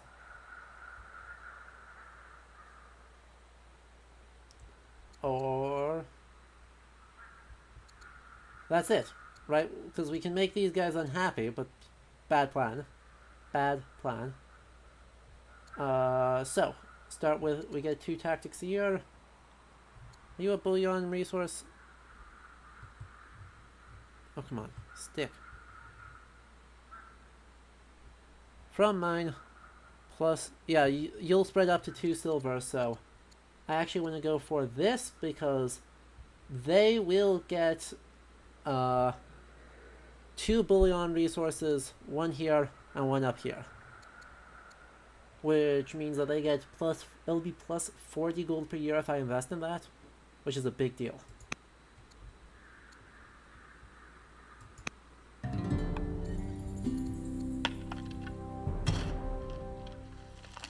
Wait, she's bad at...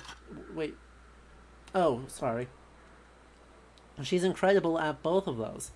Okay. So, first things first, you need to build a warrior. I cannot put a governor anywhere, right? So, requires garrison, stronghold, or citadel. And Carthage requires garrison, stronghold, or citadel. Fair enough.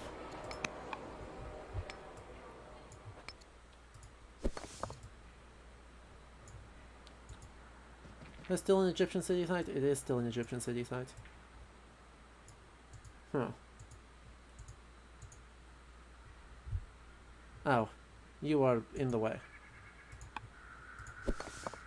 Clear. Cancel action queue. Can't walk through you, so end up having to wait for you to get through. You're just gonna land in Carthage, call it a day. And sentry. And last up, we keep sneaking around the edge of Rome to see how big they are.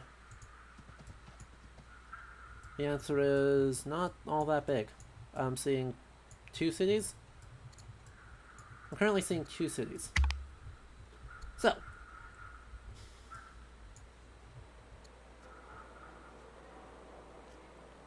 ugh, everyone else is... Oh, crap. I am severely sick, which is a problem.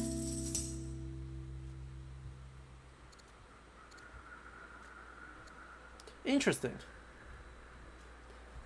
Interesting. So we can up his courage again. We can make him more charismatic. We can make him more disciplined, which is what we'll do.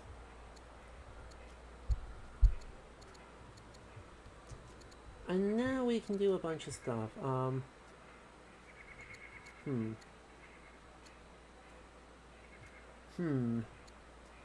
Walls or a hamlet.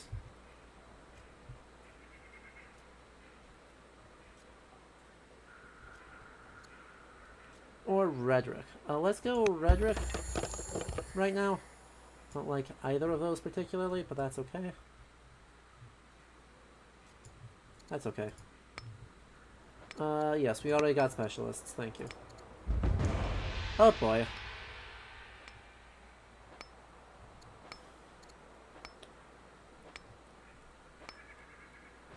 I don't really have a lot of gold to spare, so let's try this. It failed. He's insane.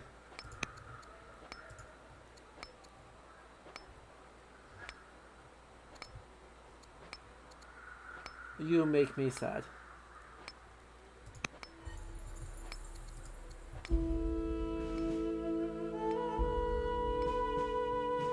And our nephew, I guess, becomes inspiring. Okay. Big fan of that.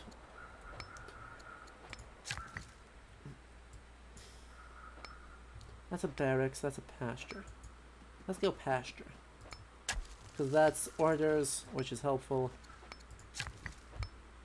Next unit says, I want a granary here. Next unit says, sneak, sneak, sneak, sneak. Sneak. Okay.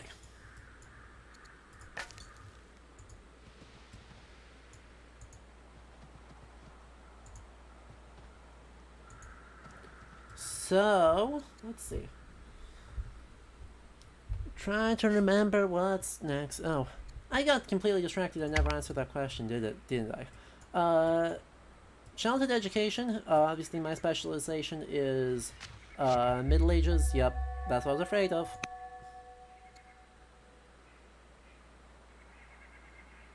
Adornable. Wait, my second in. Who?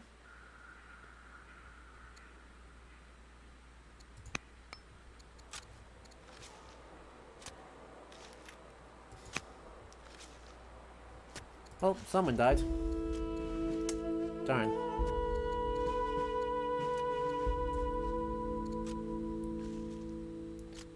Study. Commerce. So, by the way, we're going to die next year, which means our 16-year-old kid, despite still being a student, is going to take over. So that's what we're at, which, terrible. Not a fan. Oh well. Nothing for it.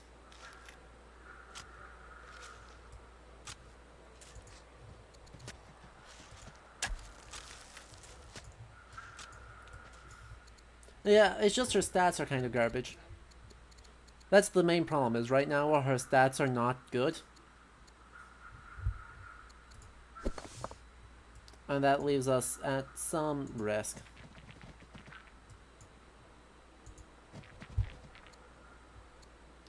We've got plenty. Yeah. Meh.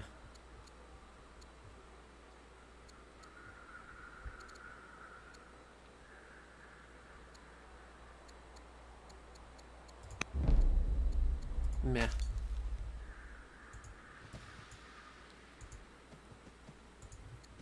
Still can't harvest things from there. Okay.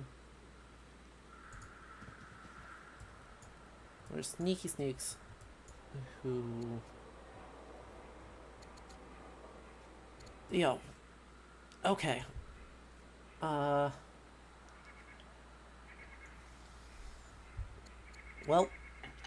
So it goes. Farewell, cruel world.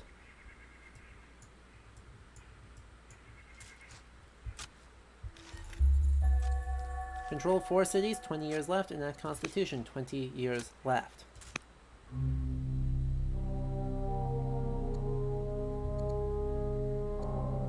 Accept a sizable donation, thank you. Huh. Okay. No longer have time for your studies as the business of ruling Carthage consumes everything. Yep. So, we decide what we get.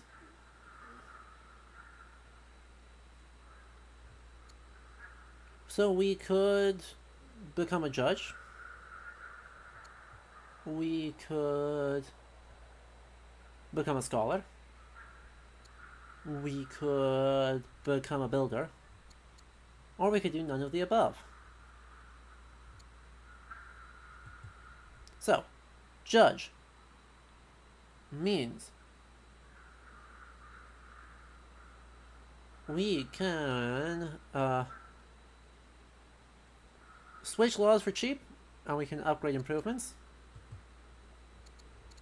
If we're a scholar, we can become inquiries, and we can redraw text and gain a bunch of wisdom. Or if we are builder,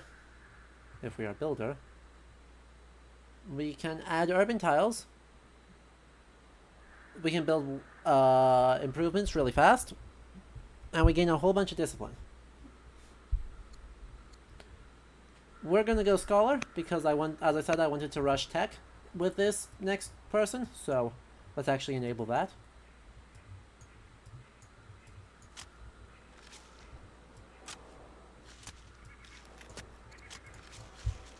And good, you finished that. Cool. So we can hurry productions for not a lot now. But I want to make sure it's worth it, right? That when we're doing things, what we are doing is worthwhile.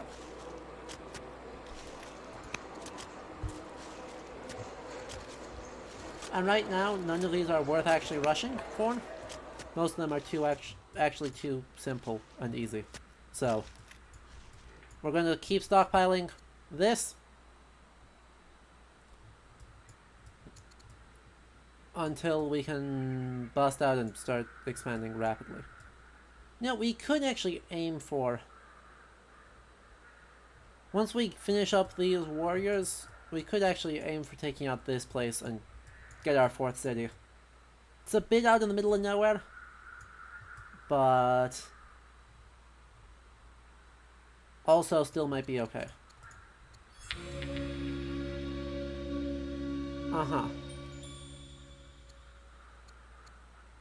Hire the tutor. Yeah, let's do it. Sad.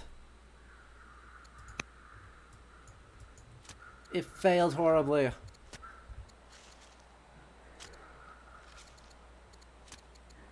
Found a world religion. Control 6 treasuries. Let's do the treasuries. That's actually fairly easy to do.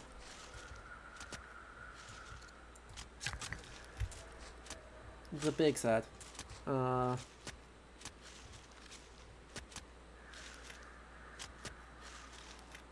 Let's go... The fact that I don't have the ability to quite yet get...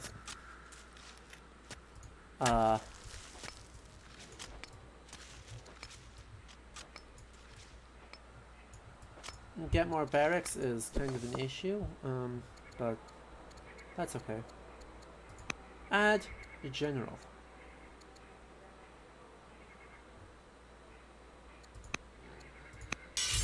There you go. And who's up next? Well, right now, no one. Right now it's just more barbarians. Continue to just be rapidly multiplying barbarians.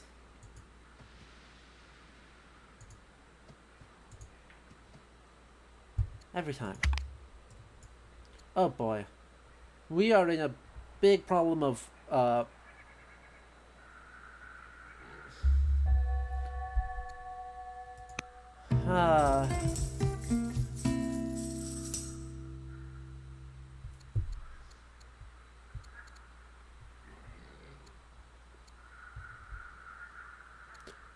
Big old problem right now of, like, everything, to be honest. We've had very bad luck on our rolls for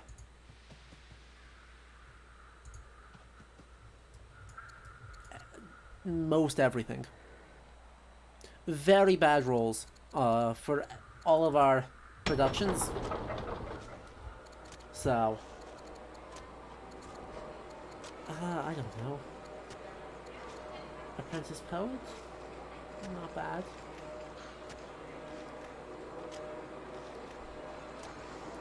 Let's go... Well, let's actually go Stonecutter.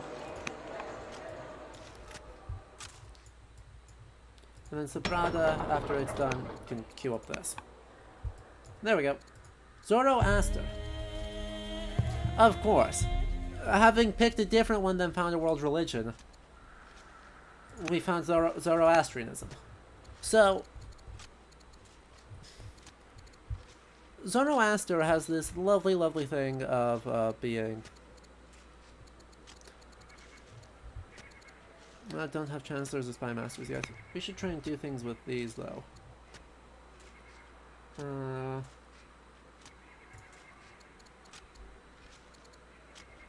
Why is everyone upset with me?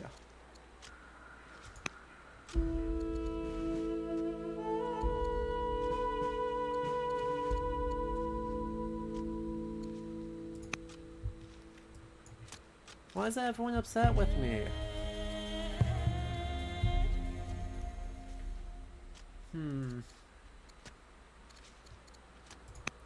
Okay, there we go.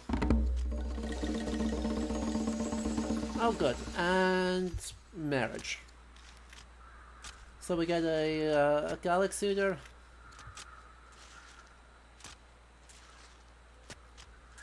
Pretty good. Marries this fool. Good lord.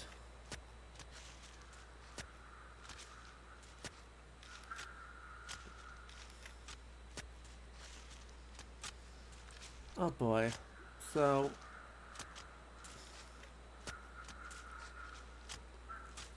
honestly, he's the best choice. You induct Tutor Child and redraw, as well as unlocking treaties. Yep. Thank you. Also hurry production. Also, let's not do that. Oh no, no. We do not lose ownership of the kingdom, because that's not how this works. This is a 4X game, not a Paradox game. Our line is the leader, period, no questions asked. We might fuck up,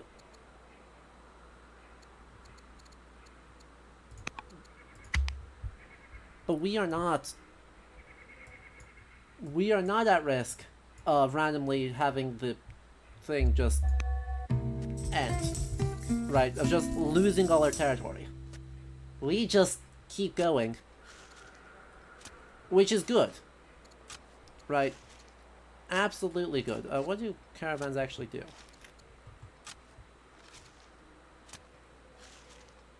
Caravan missions. Incredibly helpful. Uh-huh. Uh-huh. Let's go with that. I like markets. Tactics studies. So I can either go +2. Who are we looking at here? The prince. Let's deal with your negatives there. That seems better. Adopt state religion.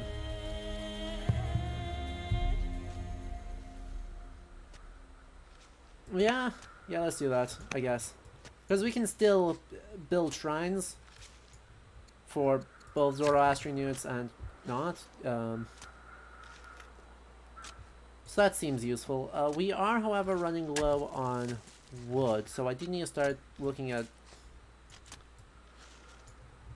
I really hope we get lumber mills soon. Otherwise, we're just gonna have to look at cut trees. Cut trees. Because we're gonna have to do something soon.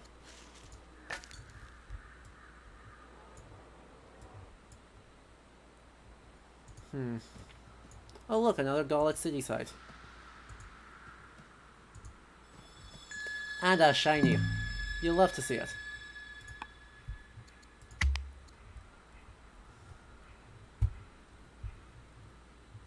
And Egypt is way outperforming us in orders. Everyone is outperforming us in orders. Pygmalion died. Ah! Get wrecked.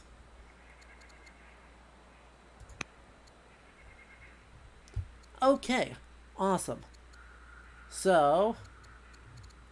we could either go for a food boost, we could go for steel, we could go for the composite bow, or we could go for monasticism. Or we could get Rose. Oh, fun. Yes. Yes. The seer sits upon a crumbling dais in the center of the ruins, arms raised to heaven. I have been waiting for you, she says as she inhales fumes from a stone dish. She claims to be a seer and oracle, a voice of the divine. I will serve you faithfully until the end of your reign. This probably makes the Zoroastrians unhappy, but meh. Generally a useful character to have around. And another Gallic city site. So you know what I said about this game being kind of based on getting good RNG on city sites and that being a kind of a problem? Rome is a very expansionistic territory. They could go to the Gauls. They've got focusing on military. They could very easily, you know, say, you know, we're gonna go to war with the Gauls. Squish, squish, squish, squish, squish, and end up with 1, 2, 3, 4, 5, 6, 7 cities in close proximity.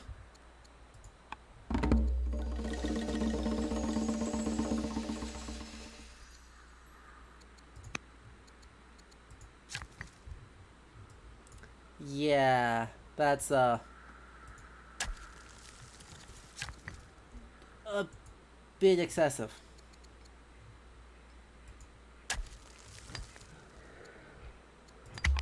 A bit excessive.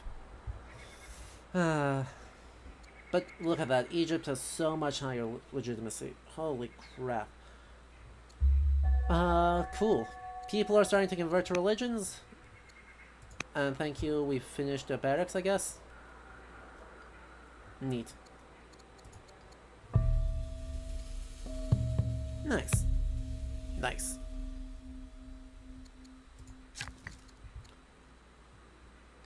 Okay, plus 4 adjacent pastures. Why would you build that there? There's no pastures nearby. What?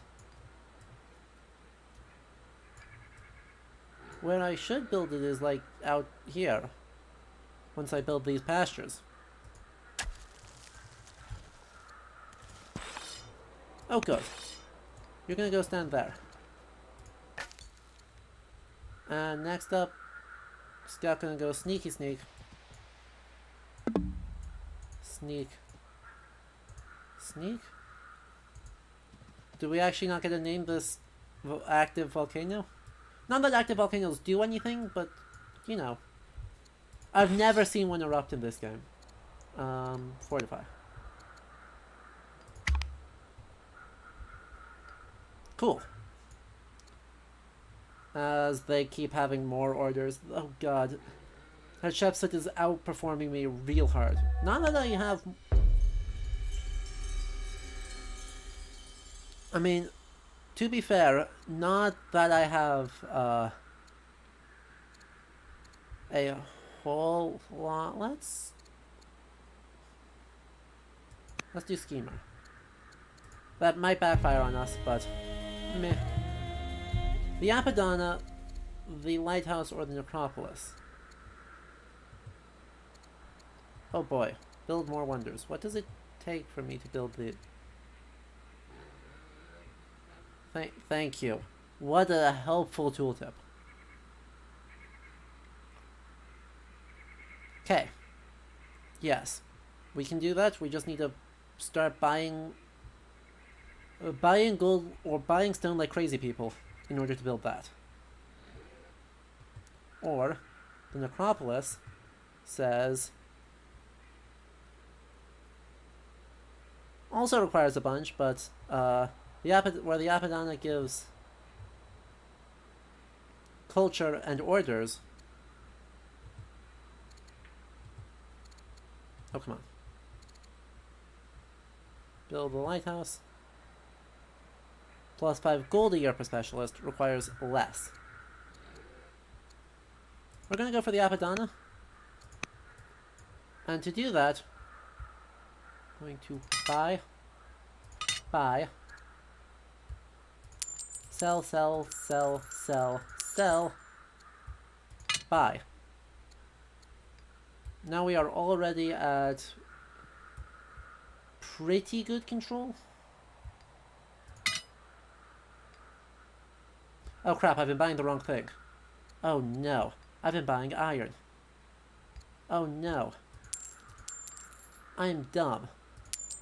I did the thing I always do and buy the wrong one. Fine, we'll recoup some of that cost, I guess. Because we don't need that much. Oops. So, that was not smart of me. It was a good idea.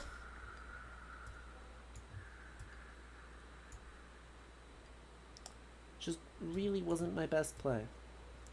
We are close, so we're actually just gonna move this guy to stand right here and then do nothing. He's gonna skip his turn. Because then he's gonna build a road to connect these two cities. And then all of my cities will be connected. Well, technically they all are, because connected. Right, boats connect people, but not really the point. Then these two, I guess, are going to start going up to take on some of our good friends barbarians. I can't believe I did that. Anywho,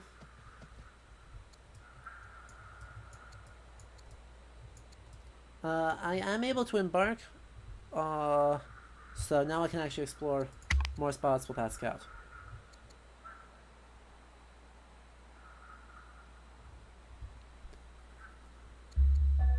Oh, Ashurbanipal has died. Okay. Well, darn. Sovereignty is... I need to do that one because I'm running out of time on this. Just like I'm running out of time on another Gaulish... another Gaulish site. There are so many of them.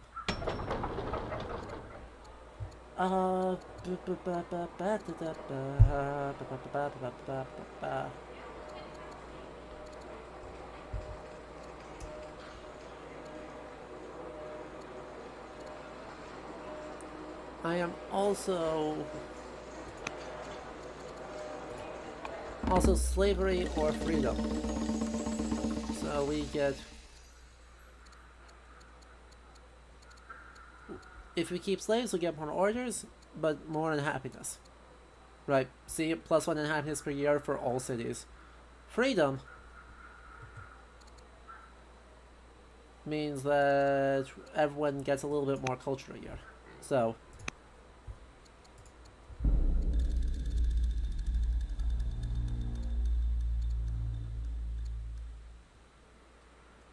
weird.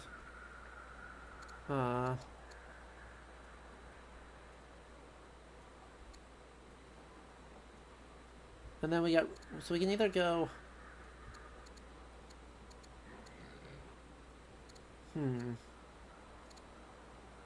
Let's do that. Now, Control R. Road.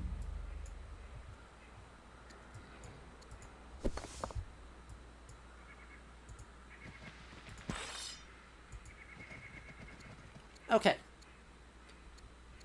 So, where are we at? As I continue to fail to answer questions from earlier. Oops. Assyria is now at truce with Rome. The Maganid family is universally... Oh, darn it.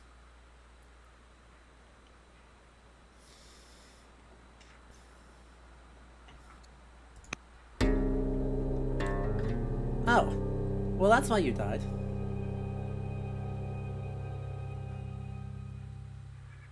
Oh, no.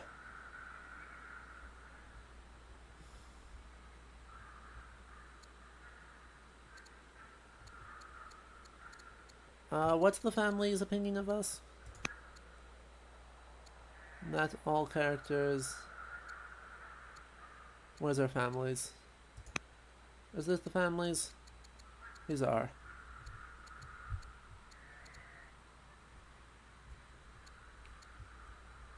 Okay. Well then.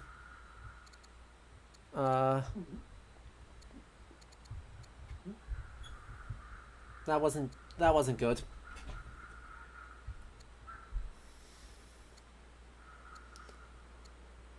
I still don't actually really know what endeared. Is opinion of plus 80. And you become opinion minus 80. Okay. Fine. I make the city really like me, or I make the people. So the matriarch already doesn't love me. Cautious plus 40. Fine.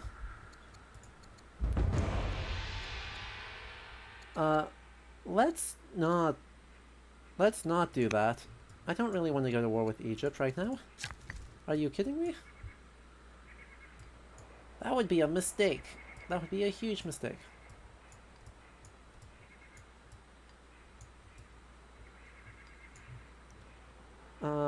Sheesh. And what do I want to do? I want to do things that give me more iron. Actually, I want to send you up here, is what I want to do. We're running out low on some of these. We're that for your production means that you finish that next year, and then minor, and then inquiry. There we go. That's how I want to do that. Next unit, you. Nay.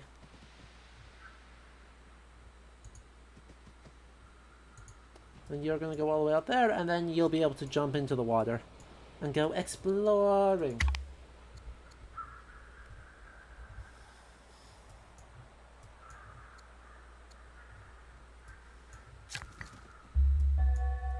Brilliant. You are going to build a mine. Because that's actually really, really important. You are going to build a mine. Because that is really, really important. Really, I want to put the shrine here. I don't know if they'll, how much or if they'll like that at all, but I also want to put you work on that. Next unit. Interesting. So you know when I'm saying, oh yeah, I've got problems of not nearly enough orders.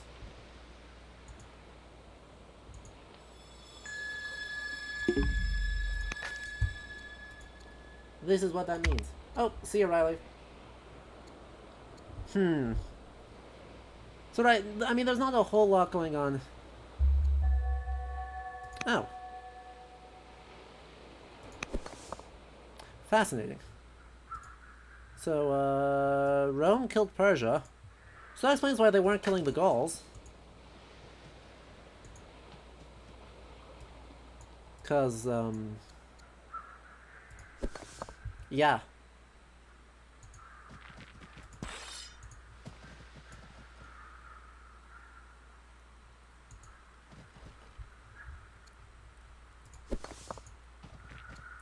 Okay, attack. Hey, we crit! Look at that. Look at us go. And you don't need to do anything, so you end the turn. Cool. We still have, like, no legitimacy right now. Really bad news for us. Huh.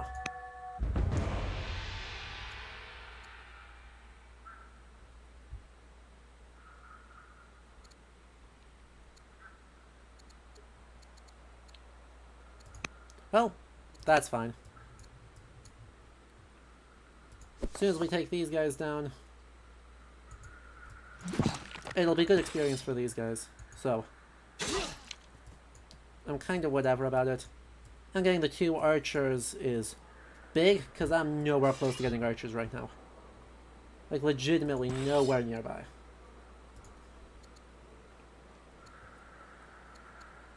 Plus 10 versus melee. And the other half of the statement is that this is a very defensible spot.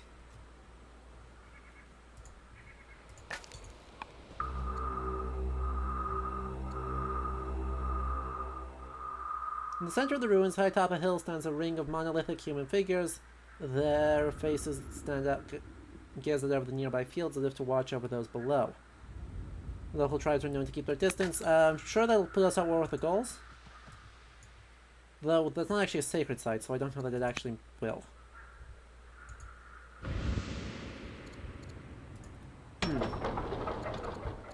Any way we slice it, this could be a problem. Well...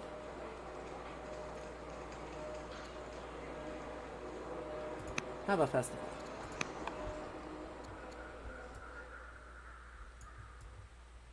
And you did expand there. Boo. And next unit is you. So that will do that. Cool. Asur is kind of scary because they have a lot of... They have a lot. And I do mean a lot. Oh, well, darn.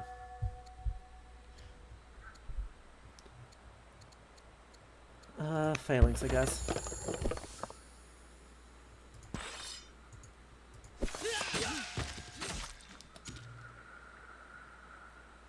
If you could not die, that would be lovely.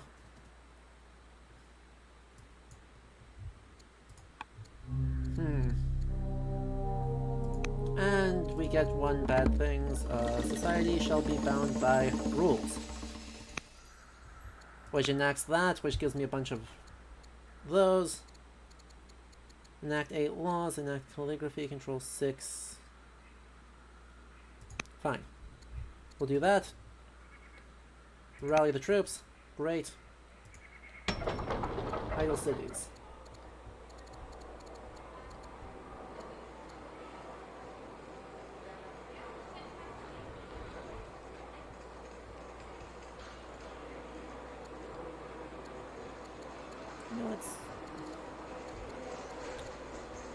Maybe let's work on a warrior.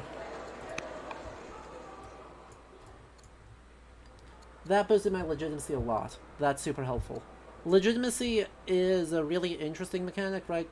I'm not always super sure on it, but it's undoubtedly pretty interesting because it basically lets us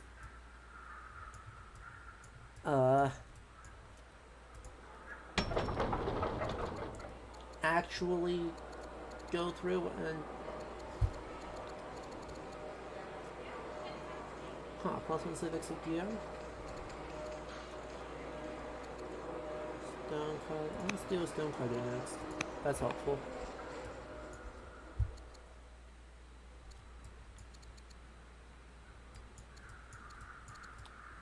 Oh. There was a city site right here that I just didn't see. And so now Egypt has spread through me. Well, that's bad.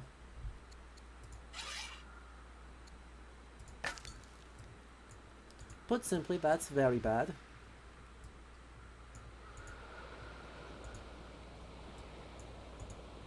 But we'll use Asur as our... I don't know if I'll be able to complete Asur or actually push through well enough.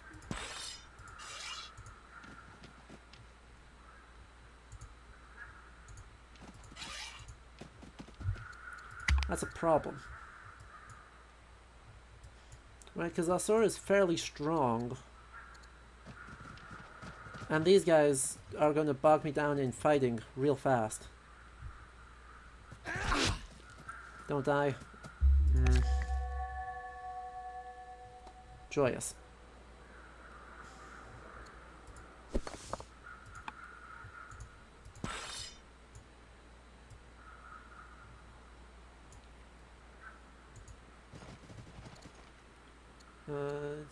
Can I heal you? No. Must be in friendly territory. I was afraid you would say that. Getting to friendly territory is literally impossible. Huh. Okay, not literally, but mostly impossible. Okay. Okay, cool. Cool.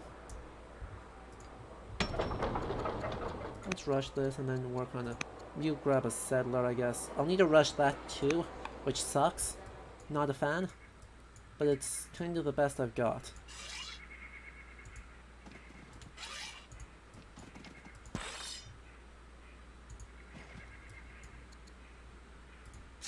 Ugh. You haven't even attacked yet. Should do that.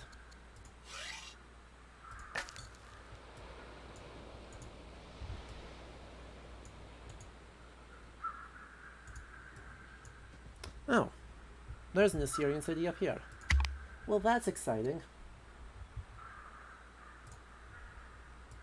Anyway. Oh, will you look at that? Wait, what? How did you die? What? How did...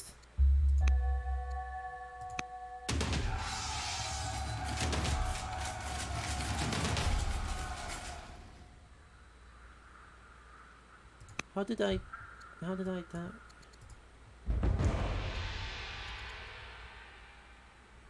Hmm.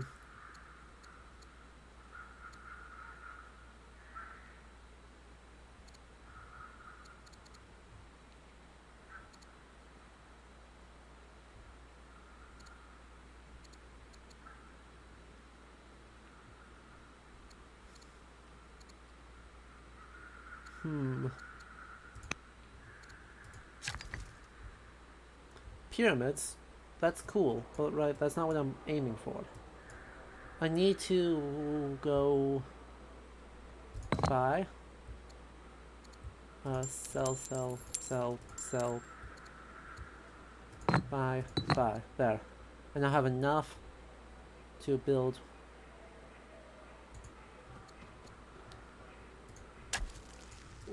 one of the ones that I actually need to be building. The Apadana. Right, Ziggurat, Necropolis. Okay, where can I build the Apadana? Why can I not build the... Hang on, why can I not build the Apadana right now?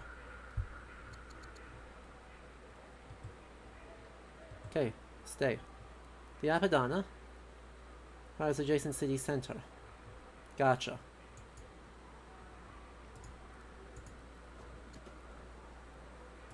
Apadana.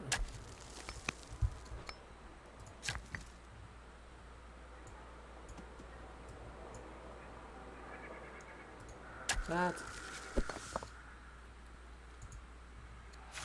Now here's a problem. Somehow, my guy got completely blown up in like 0.0 seconds. And I'm not sure what the heck happened there. But I am now very low on... Oh, I got one thing left here. I'm now very, very low on orders, and I'm just as low on units, because these two archers will wreck these two archers, especially if there's a lot of 3 range.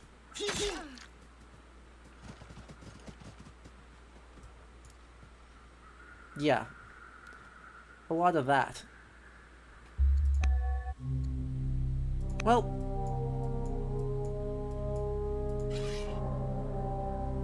this is going poorly. Fall back, fall back.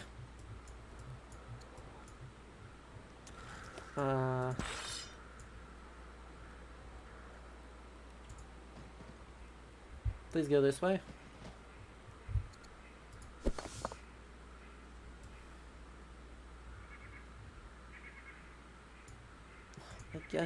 I guess you gotta go this way. I don't know. I don't like that.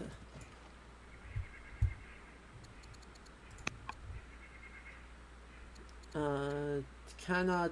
I'm one turn away from being able to try and make peace. Helpful. And that ends that. Okay. Well, this is going great. Can't you tell?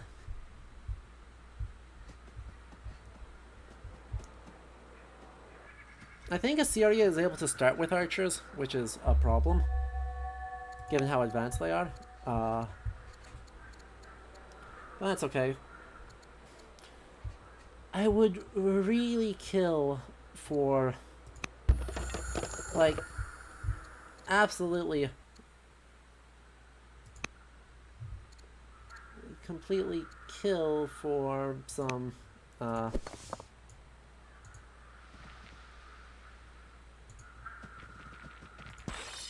can't believe I missed this city side. Oh, sweet.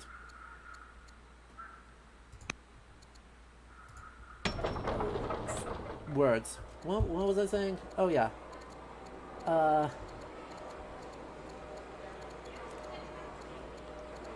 Would really like to have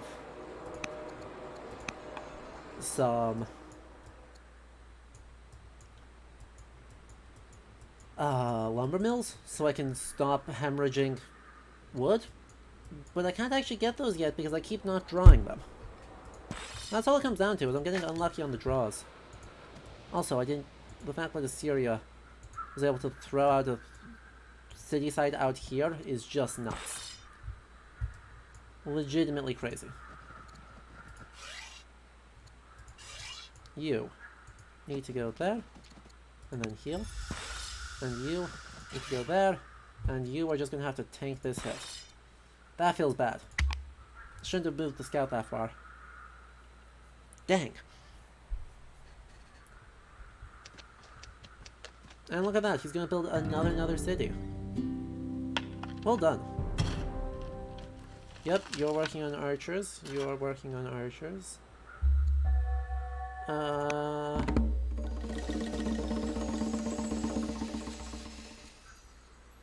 Well, we are 33, so... Plus 10 of civics. That sounds good. Second, marriage. There was a redraw button, but I also needed chariots, so I'm not going to be too offended. Since I'm a scholar, I get the ability to redraw, but that's not exactly a guarantee. I should also go...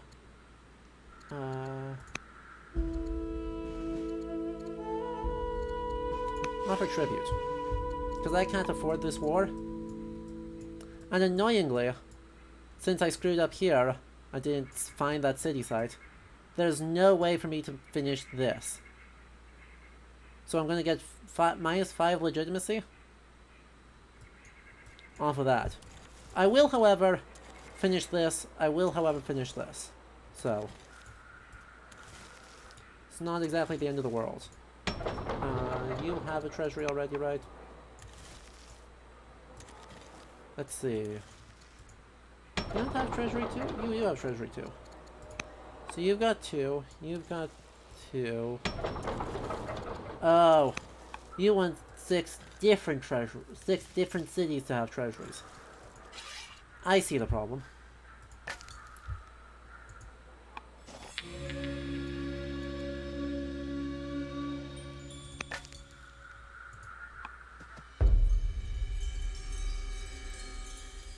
I see the problem. Our men find murals depicting creatures, rituals, and battles. The style is reminiscent of the Danes, leading us to believe that this tribe was perhaps a precursor to their own. Our troops warn against desecrating such a site. Of course, there's also a bunch to be learned. So let's do that.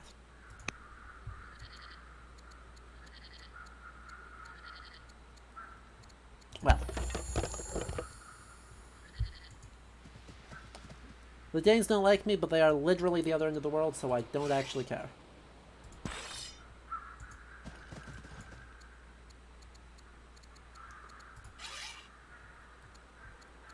Continue to heal. Now yes, it does take orders to heal people, so... yay.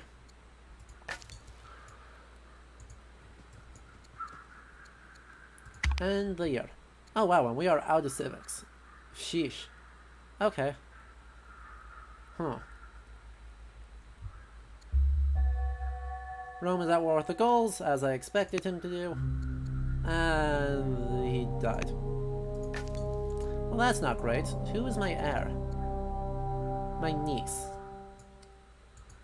Well, good thing there's a lot of years left before I am likely to run out of oomph.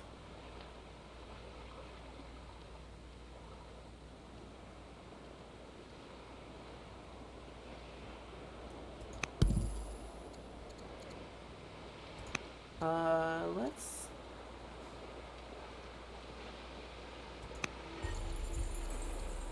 do that. And then in here, I actually want to remove... Can I destroy the... Can I destroy the current improvement? I would love to be able to destroy the current improvement. Yeah. Okay.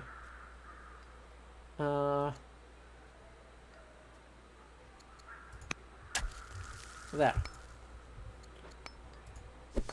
I've got a bunch of military units who are struggling real hard. But so be it. I am very much stuffed in a corner here, which is not good, but I also don't have the military to do anything about it, so we'll just have to let it be for a hot second. And 9 years left till I finish that, so we are good. We are well on our way.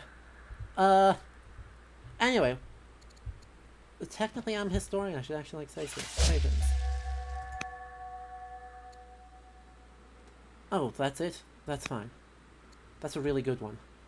Phew. Machinery, axemen, bleh.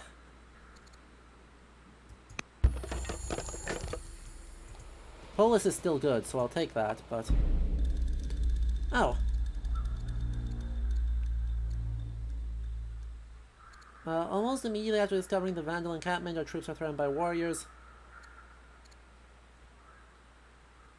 Darn, I don't have charming. Our units at attention, ready to act on our commands. We can spend some cash, which would give us more wisdom.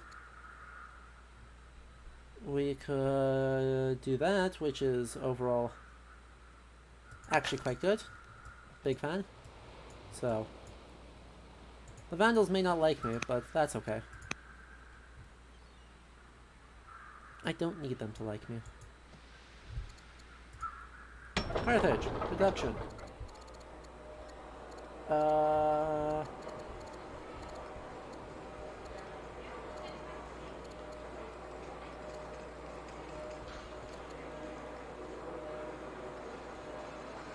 An apprentice shopkeeper. Amazing.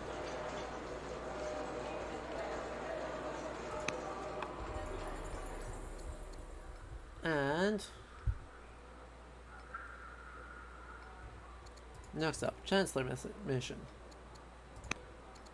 Okay. Pacify city.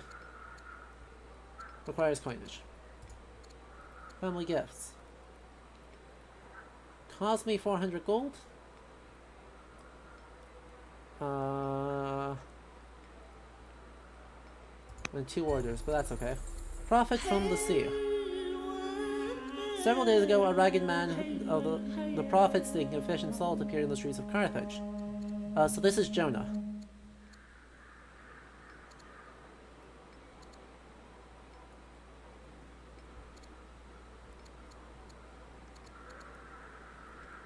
We could invite him to the court. Let us place a bounty on the head of the sea monster, though, because memes. We gotta go for it. We just gotta.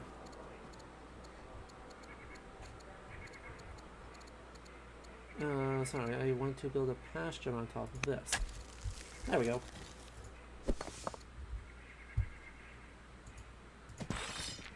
Heal. Heal. Sheesh. Heal.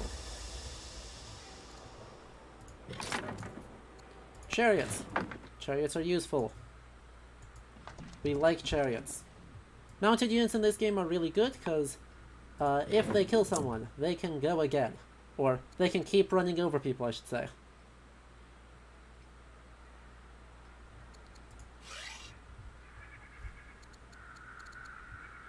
And we got plenty of these, so let's do that.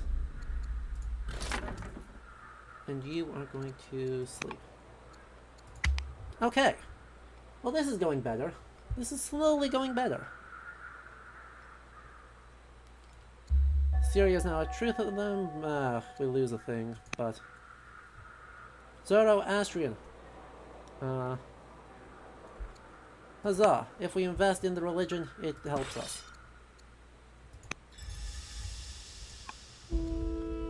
And, oh, I have kids, don't I?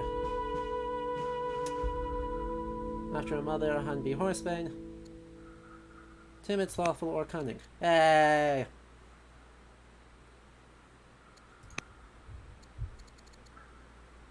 Who are my household?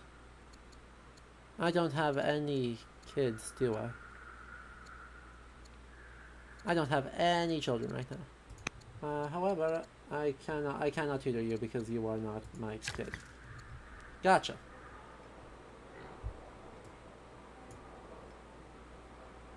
Let's see.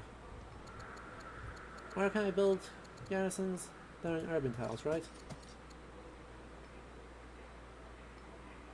Build a garrison.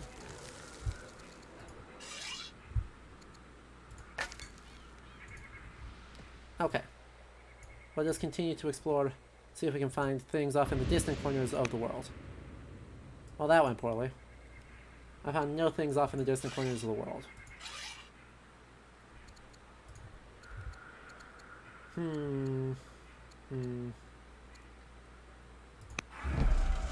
Bloodthirsty. Cool. Add a general.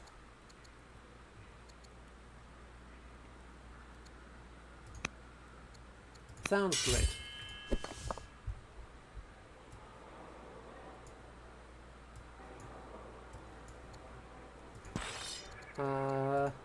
Upgrade the spearman. I don't have enough things for that.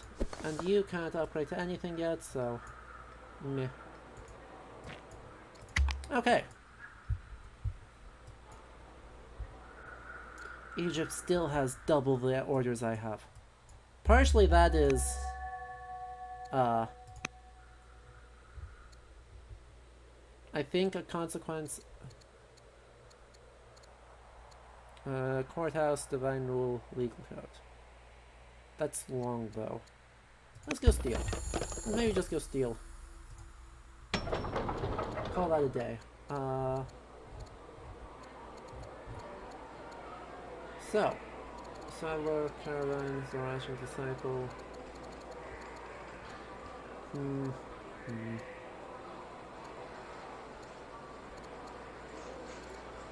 No, for the moment, let's actually go scout.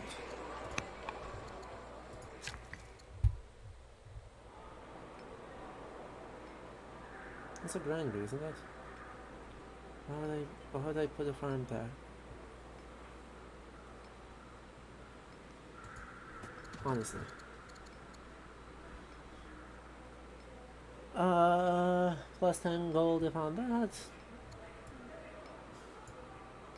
For adjacent Odeons. Where is this Odeon? I know there's one. Let's put you there. And then instead of a mine, we're gonna put a hamlet.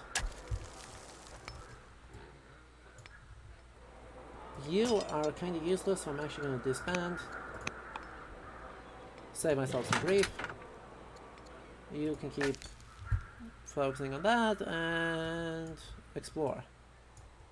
Explore to places and stuff and things. He has been literally all over the world. Oh, there's an Egyptian city right there. Good lord, Egypt is huge. Okay.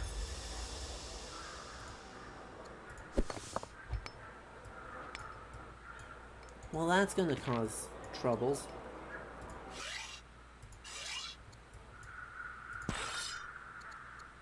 You, I would prefer if you have the seizure. You, I've got plenty of tactics. Let's actually look at. Maybe go for one of these.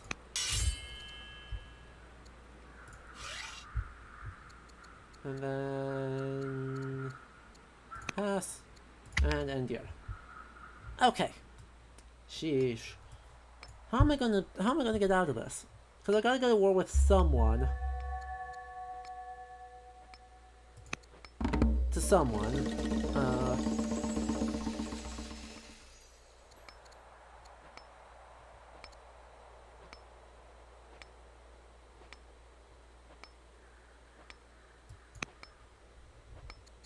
The court mourns the death of the seer. Oh. Well, she was not very old.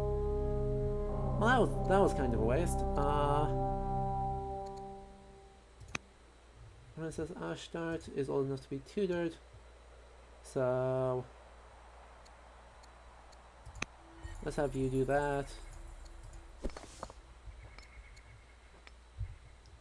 You, I would like to promote you. I don't like any of those promotions. Those are all kind of crap.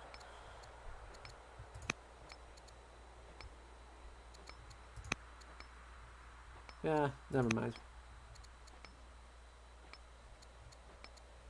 You will pass. Scout. Good lord, they are doing way better at this whole expanding thing than I am. Then again, I am being very passive in how I am playing most of this. Like, extremely passive.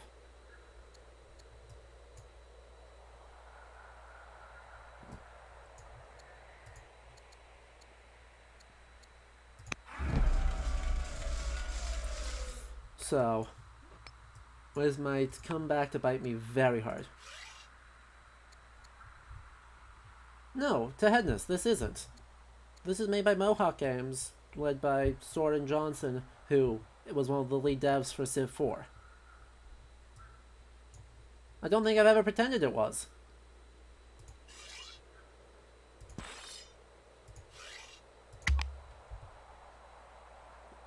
But this is one of the games that is responding to Civ.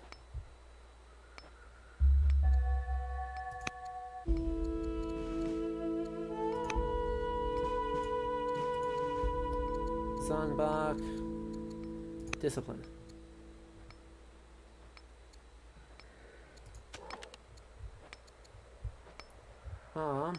Settler. Settler is gonna go up here.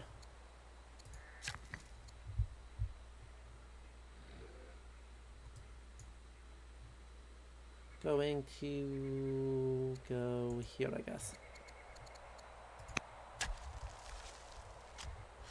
Exactly, right? It is a 4X game, but it's got all of this. All of this.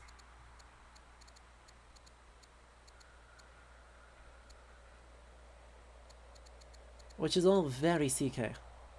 And also it's a thing I really, really like. Right, I've always found Paradox games to be a bit too chunky for me. Right, there's a little bit more going on than I can actually deal with.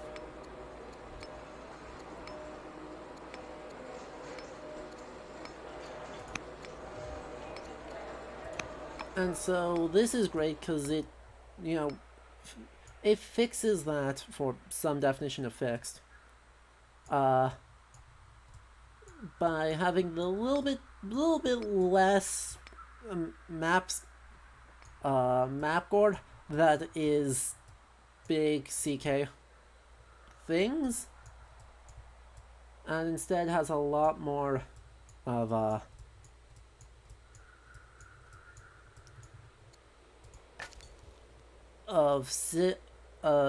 4X games sort of map simplicity or ease of understanding, I suppose, is perhaps a better way of saying that.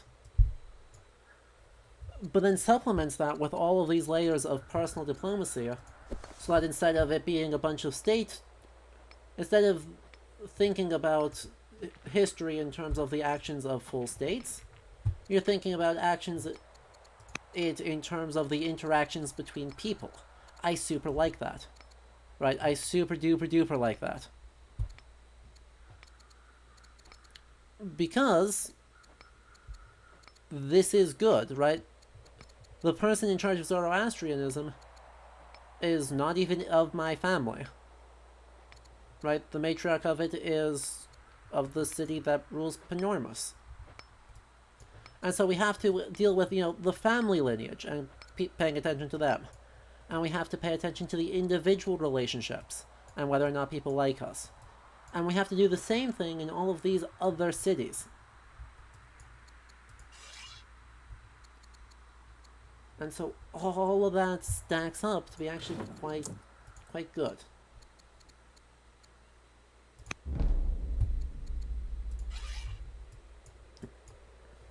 Right? Because, it's easy to get the idea from something like Civ that the main unit of interaction is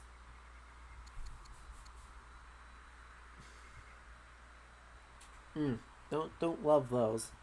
Don't love that. The main unit of interaction between historical personages is as heads of states. And that's just not true. Right? The idea that if there's being a distinct private life and public life just doesn't exist in a pre-modern everything. Pre-modern states just don't work that way.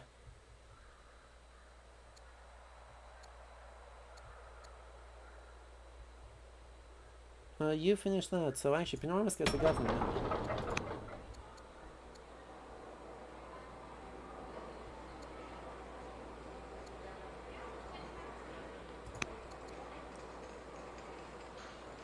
That's awesome.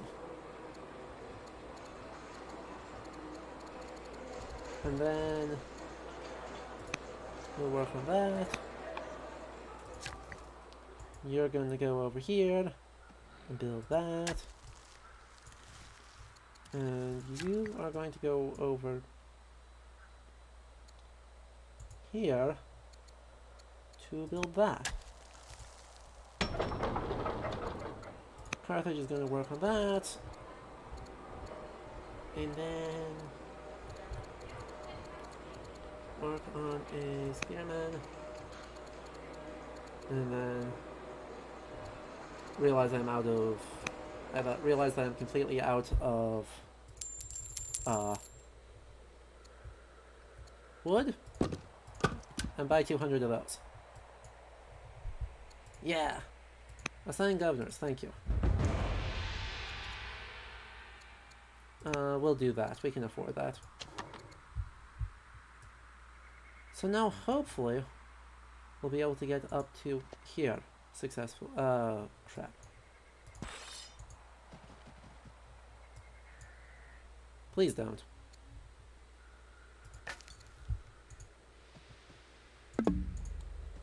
Please don't do this to me, game. I don't want to do this.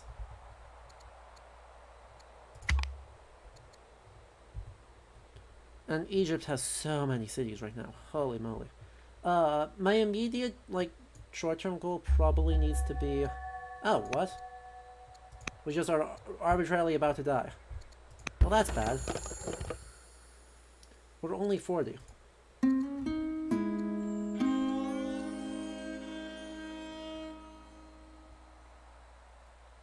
We are only... Oh yeah, we should move these, start moving people over here to ramp up for a fight with Egypt, because that's who we need to go to war with next. Upgrade to Axeman. You need to be in friendly territory to do anything. But we will just sort of stack that and pray that it works. And you can go up this way. Cool. Well, this isn't good. Our air is only 14. That's actually quite bad.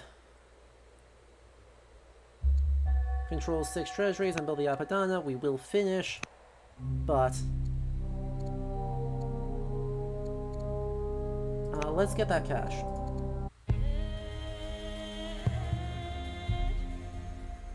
Huh. Unfortunate.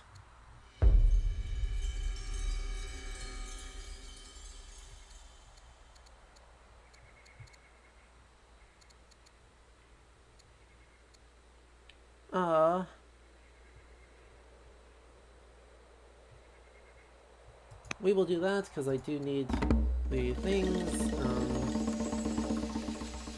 We just got a bunch of food, so we need a court soldier. Thank you. Choose ambition. Send 2 luxuries to tribes, or produce 800 wood. We're about to get forestry, so we can do that, no problem. No problem at all. The hope is that this is still a... Yes, it still is a city site. Feels good. Forest march. Forest march. Found a city. You like... Who actually, like, is gonna care about this? Let's do that, I guess.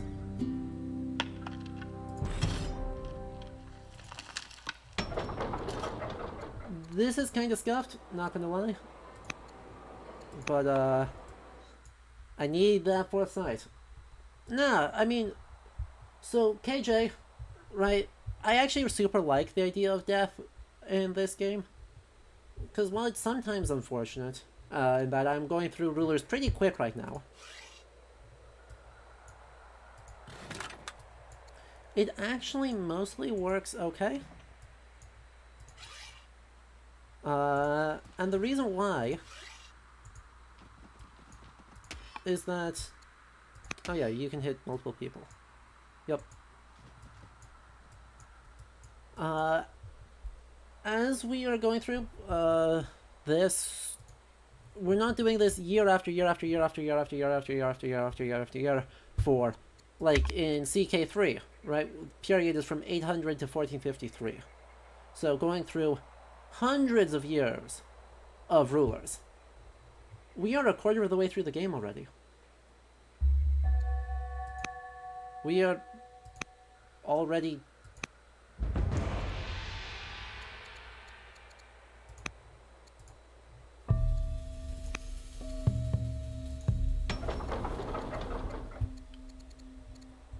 already far enough through that if we get lucky on this ruler, we could hit the halfway point on the game. I mean, yes, there is the consequence of that, where, you know, we build a thing, and then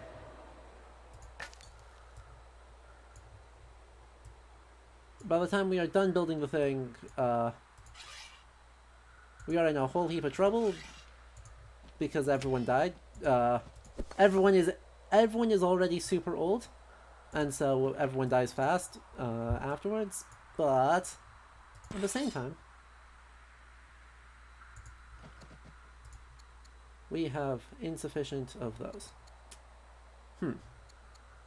That's not good. We'll have to build stuff to help us with that. I do agree with that, though. Build a hamlet there. Hopefully that's border expansion, too.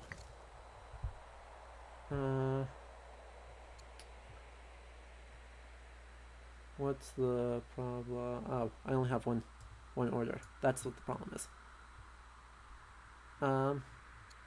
Carthage can also now have a governor? No? Is the garrison not done yet? I thought this is the... oh no, that's the Apadana. Gotcha.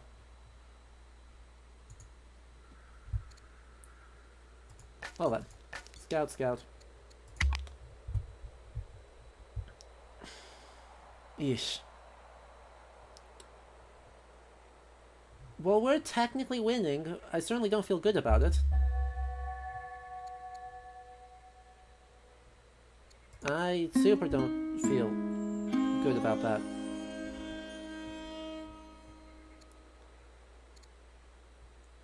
Let's do that. I need legitimacy. Wait. What? Queen Astarte the Architect has inspired by a recent visit to the Apadana. She comes to you. Queen Astarte the Architect. Oops.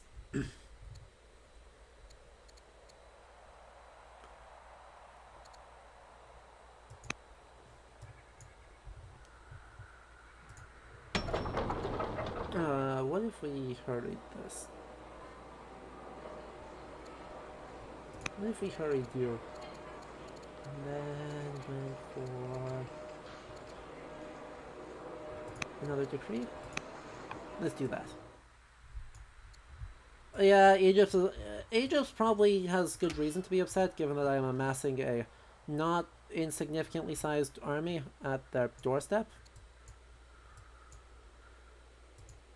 I mean, right, generally not a good look when you're trying to keep friends.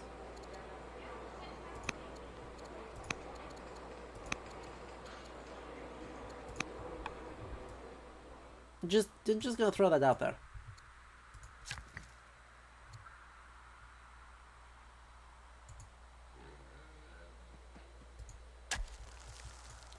Okay, and forestry is 1 year away, and then we can just spam lumber mills. Because we've got a whole bunch in here, right? This city likes lumber mills. This city likes lumber mills. We can use both of them together to accomplish a lot. For adjacent nets. Well, what's the point there? Build a hamlet.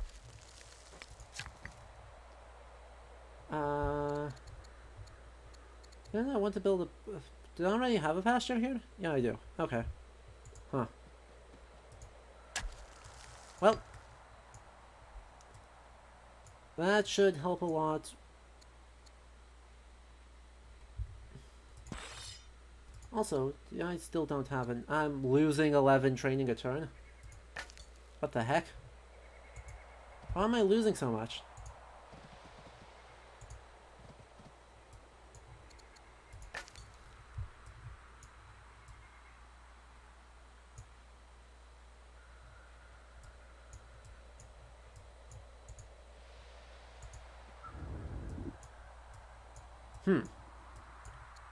I wonder how I managed to do that. That's gonna be long-term bad for my health. Unfortunately.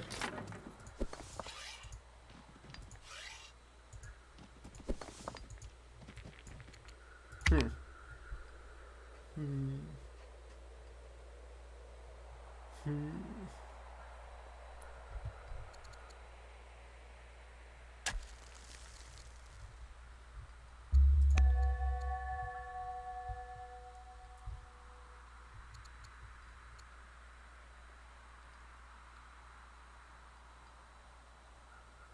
Well then. I mean, if you insist. Not gonna complain about that. Hmm.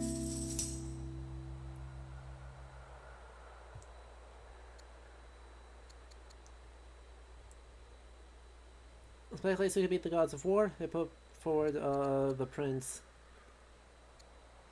Well, we say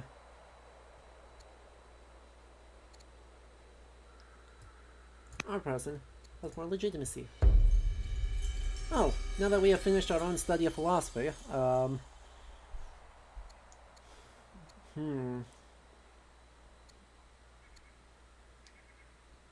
let us go for that. We have pretty good stats, except for our military inability. Well.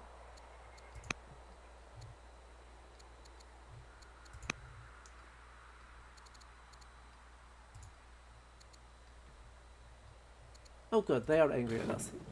Good, let us just go and declare war on them and call it a day.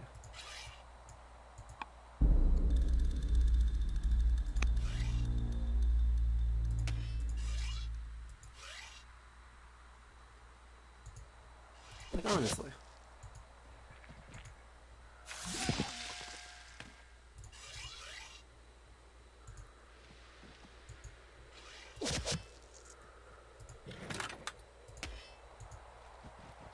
That's an easy enough thing to do.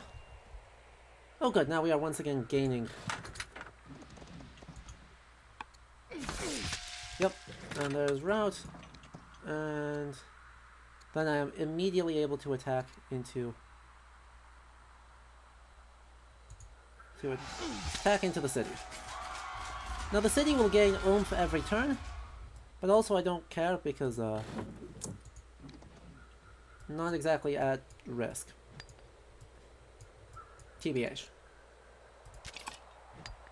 Kinda not at all at risk here. Who's the last military unit? You. You I don't have enough training for, so you're gonna do nothing. You are gonna continue to hide in the forest, while hopefully being able to spot that. That was what I was hoping you would be able to spot. Sure. And there's a barbarian city-state right there. Incredible. Incredible. Okay. Well, this city is in trouble. But I'm going to trade it for this city, so I should be okay. Oh my gosh. Oh, Kurabachi, I guess you haven't been here for a couple of weeks, have you? Hello.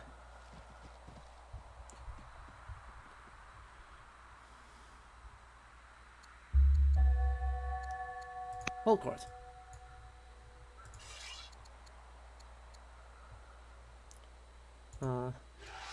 Attack.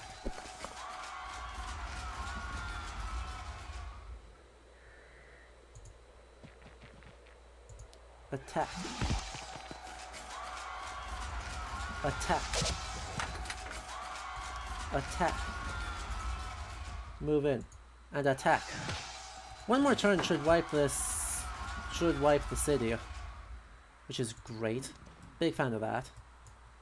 And you, I have enough things that you're going to become an axeman. And then immediately fortify. Cause, yeah. Oh yeah, you can still move. Those are all spears though. I don't really want you to.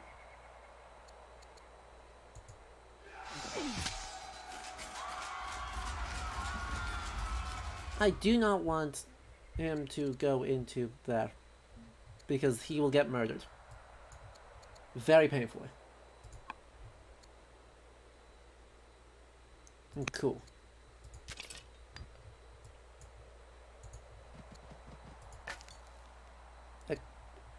Hide? Keep hiding. Really? You aren't moving in to attack me yet? Well, that's foolish of you. Why not?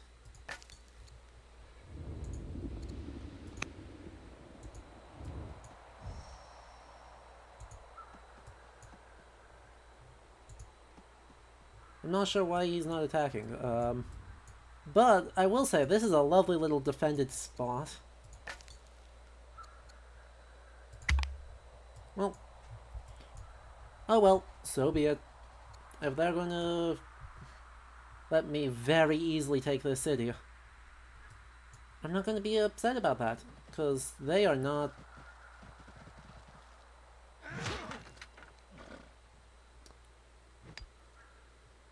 Okay.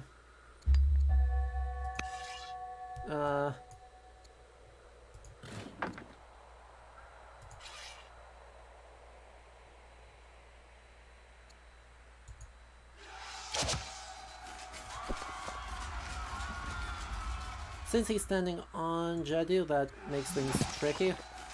We have to take out the city first. Then after that...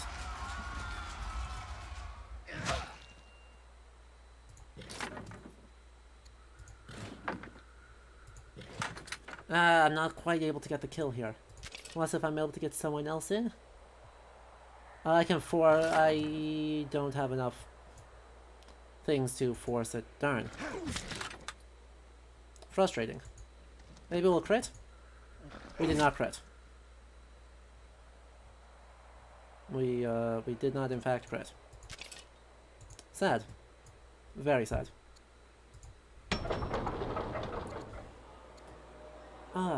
Problem.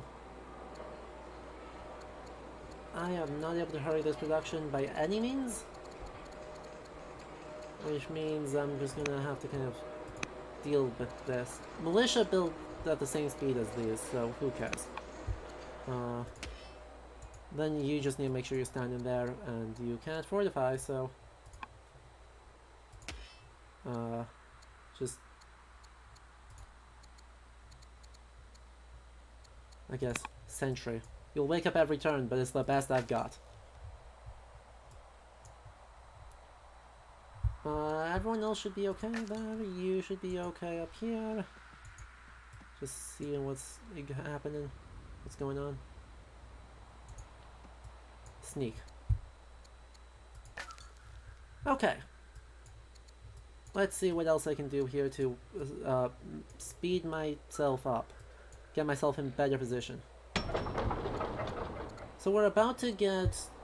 It looks like we're also about to get our next big thing. Guess we'll add you and then we can rush production afterwards. We've got plenty of these, so yeah.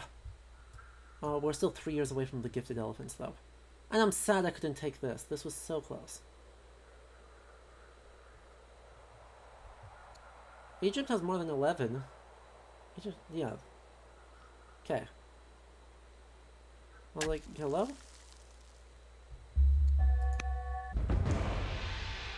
Oh boy. The Mary, joyous. Let us just resolve that without any problem. Meanwhile, attack the city. Because it always does damage to the city's garrison first. So...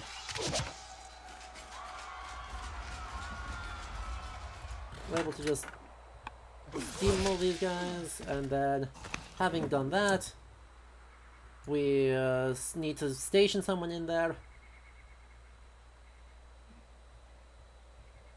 Until such a time as we are able to actually do anything about it.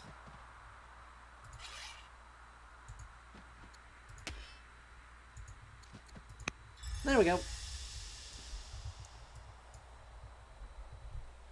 I know. Terrible family feuds. Oh, also our ambassador died. Oh, god dang it.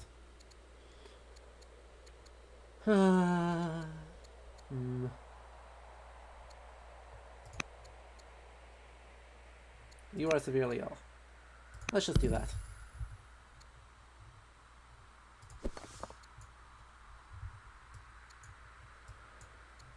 Okay. I could rush production on you. Take up most of my things, but would give me a new axeman fast, which I need, so. And then we'll capture Jedu, and then we'll have a 5th city. And not be in terrible condition. We could also look at capturing this city, but given that where we're kind of forced right now, based on where their army is.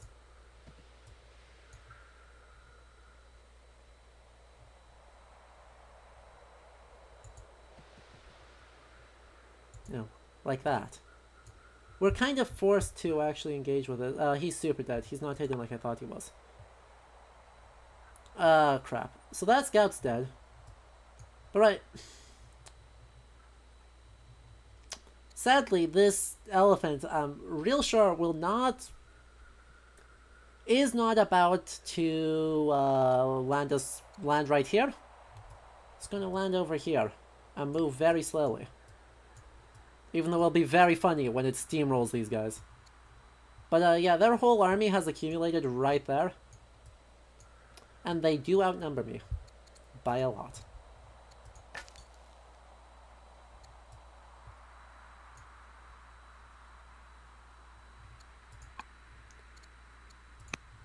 By an absolutely absurd amount, actually.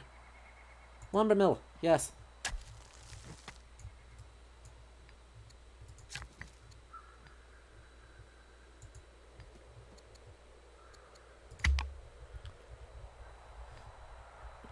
We love lumber mills.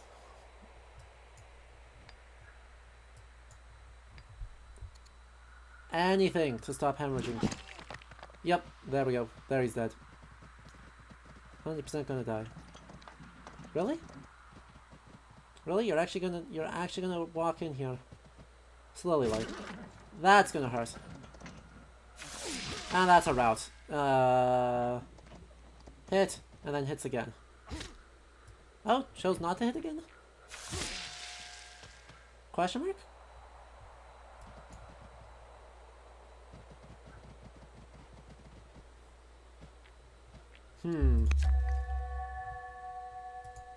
So first build that. Next, go up here, build this. Next, do nothing. Production. Build me a chariot. Production. Build me, I don't know, a forum?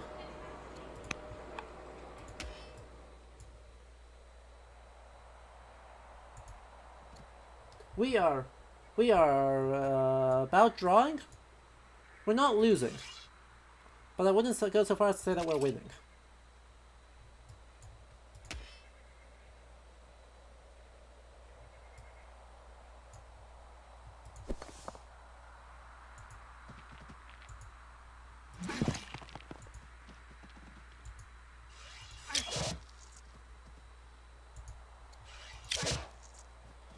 I don't want to move you off the city, but I do need to, I wouldn't kill you. Oh, I would kill you. Can I get someone else too here? Not well. We'll have to take the loss of capture progress, because I need this guy to be dead.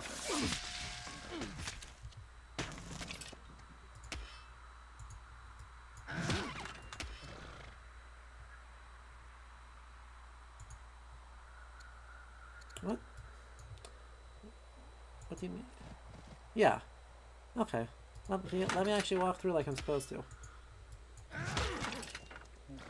And then my spearman does like no difference. Oh well.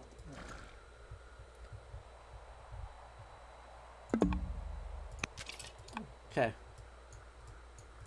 So much for all of those.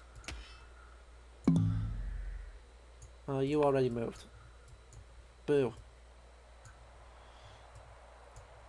1 year away from finishing the war elephant. Sadly, as I said, I expect the war elephant will not show up where I want him to, i.e. anywhere near the periphery.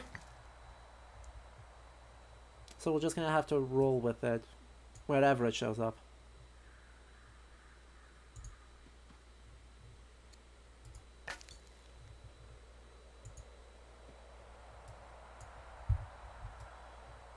Luckily, this seems to be their entire army. So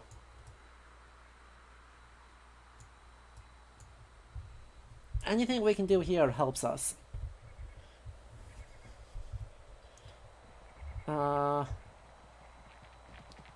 18 orders, 17 orders. Ow. They really dislike the idea of... Well, at least that guy doesn't... Okay, you ran away to heal. That makes sense, I guess. I guess that makes sense. I don't like any of these options. I can't redraw, so... Fine.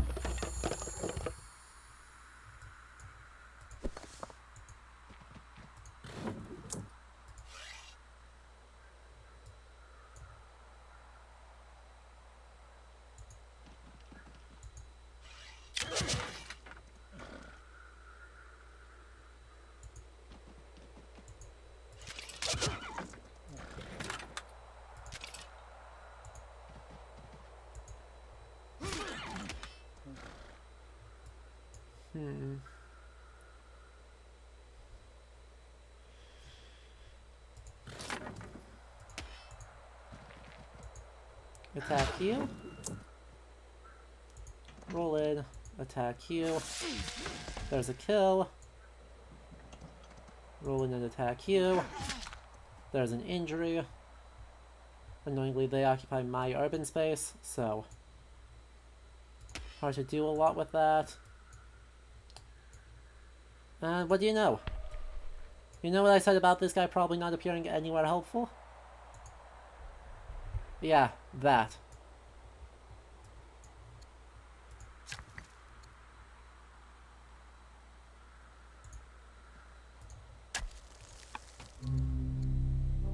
Well, that's bad.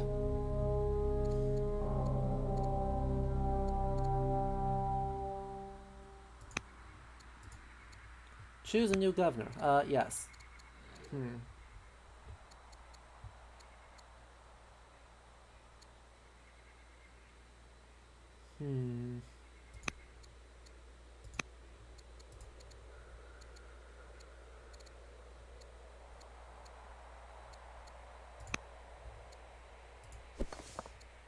Okay, so be it. That's where we're at. Egypt has more than 2 borders, thank you. They have more like 32 borders.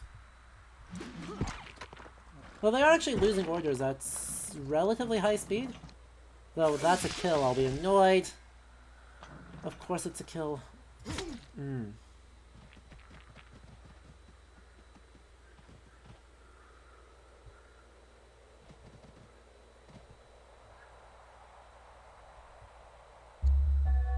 Oh, good. They have gone to war with someone else. As Carthage grows, it sets the standard for progressive ideals. Let's get ourselves some much needed training.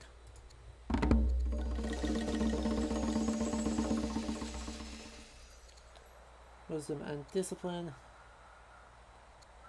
Let's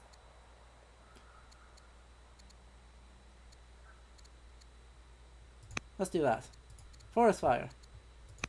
Salvage wood. Awesome.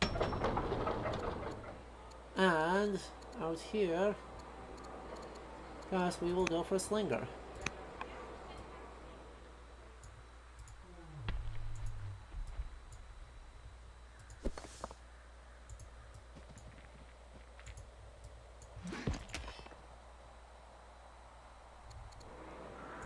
There's the city. Voila. You will pass.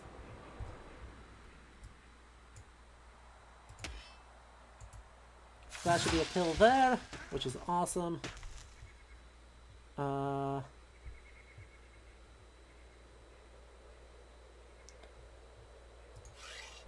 You are going to attack there. You are going to attack there. That's not a kill? Huh? Why?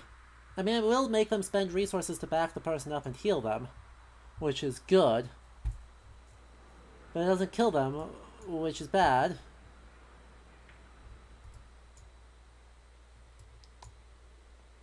So... Huh.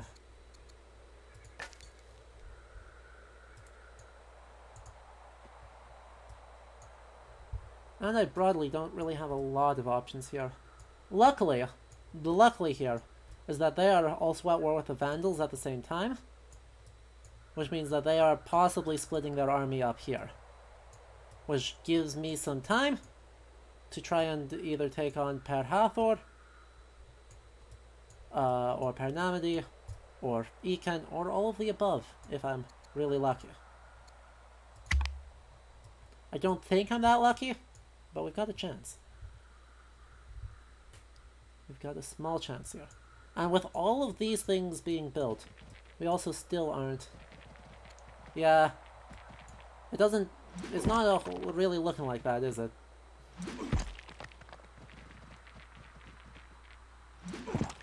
Yeah, this guy's probably dead. There's too many people around. Yeah, they're gonna go for the route on 1 HP.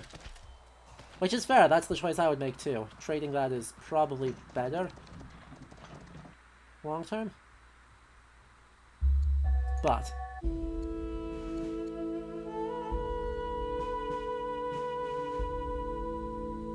more legitimacy. And the fall... Okay. Okay. Ambition, build. Maybe we'll go for the museum.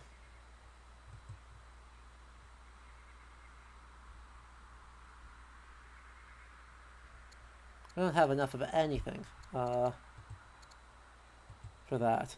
Museum.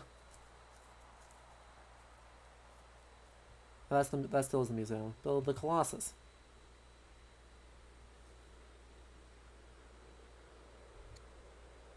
Yeah, let's go for the Colossus.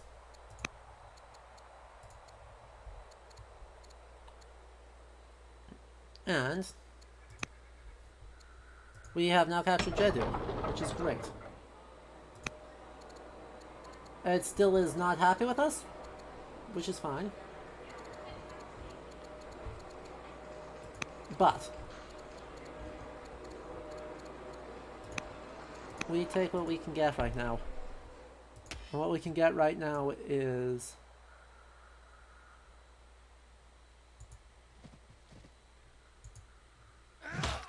just deleting a dude with a broad swing attack. And this town is going to attack us there, which sucks, but there's nothing I can do about it, so we won't worry about it. I can't rush production yet, so I'm just going to have to deal.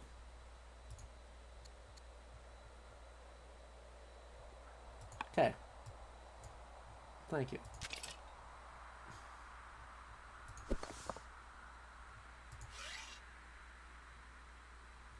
I need to figure out who's going to be the easy one to kill. Because this person is apparently going to be very tricky.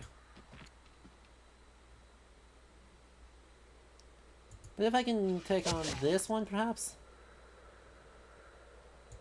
Probably a consequence of being in...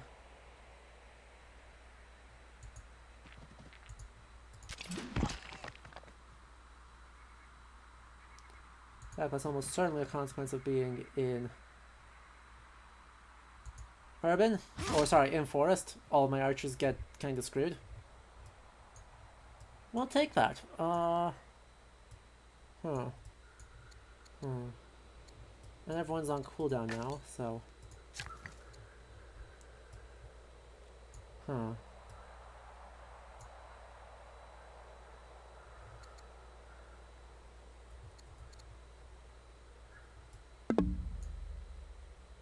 Stop it. And next unit, you are done there. We're still only breaking free, or yeah, breaking even on our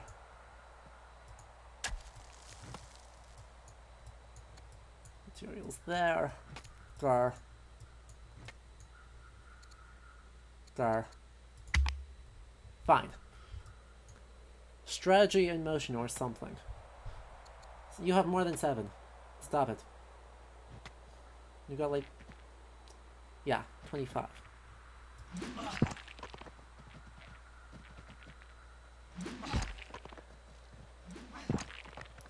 Attacking there, not surprising, not surprising. Oh nice, you went and stood in a significantly better spot, TBH. Oh. Oh, that's probably bad.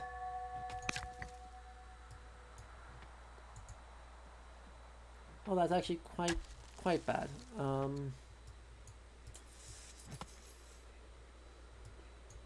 really sure what I can do about that.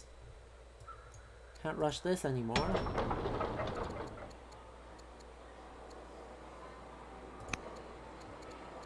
I don't have enough civics to rush the productions, so we're just gonna have to run away.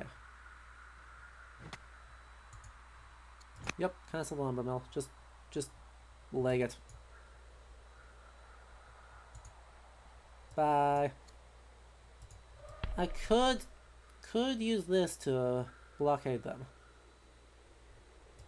The question is, do I need this guy up here? I suppose the answer to that depends on how much damage I do.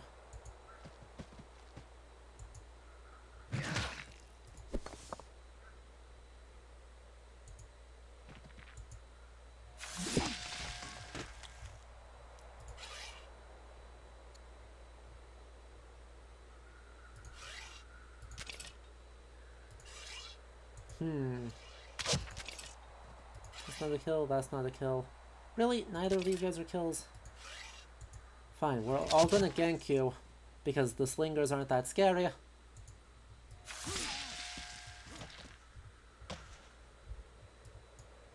And then move on. I think that yes, turning around and wrecking this guy is worth. Cause every time an elephant attacks, it just moves the guy back a space. The Vandal, I really appreciate if the Vandals did a little bit more here. As it turns out. I got a lot of cash right now. I could buy a mercenary.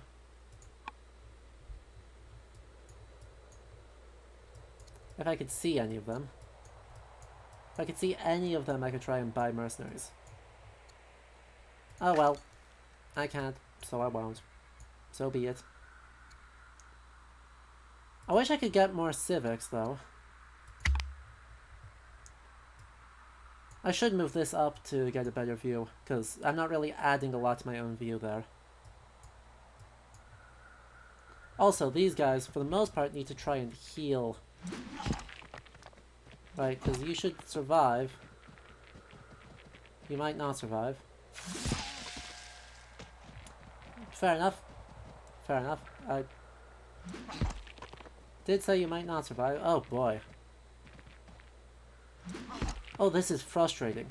Oh, there's... oh, this is a very frustrating situation to be in. They are unfortunately able to just completely steamroll.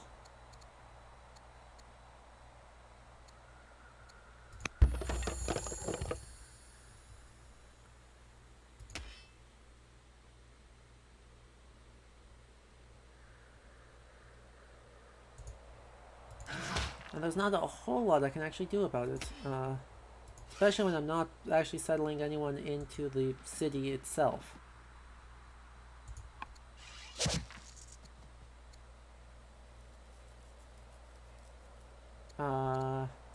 Herbalist.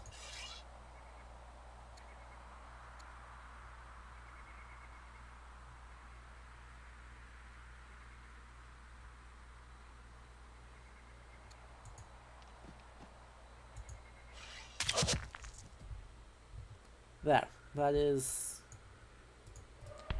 the most I can do? Oh god, and for some reason this is completely neuter the amount of damage I'm doing. Ah, because it's into hill. Well, so be it. You're gonna go back this way. Because you, I should now be able to rush.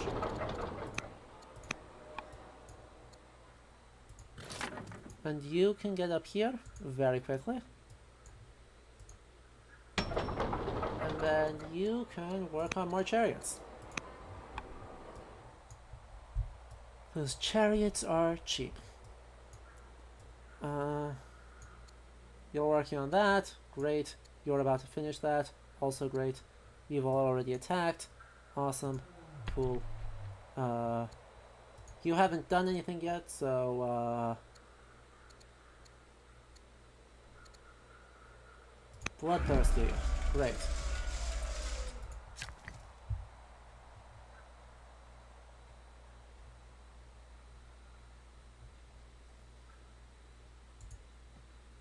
Now you work on a lumber mill.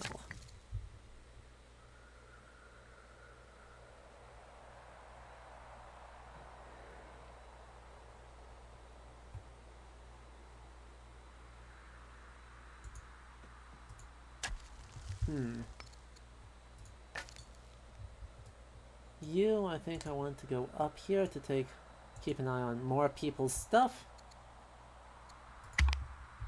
They are still just outproducing me, but they must be being bled pretty dry. And honestly, I could try and just end the war now. We're in a pretty okay spot. Not great, but also could be much worse. This getting crit was bad. Yep, and routed that guy. Yeah, I should try to end this war, because even if I lose the city, the trade is just... The trade is... valuable enough. That's not a kill. Frustrating.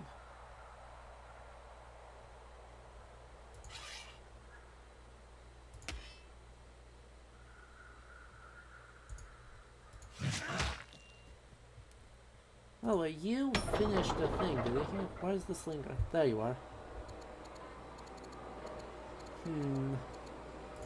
Slingers are the fastest builds, so... Oh no.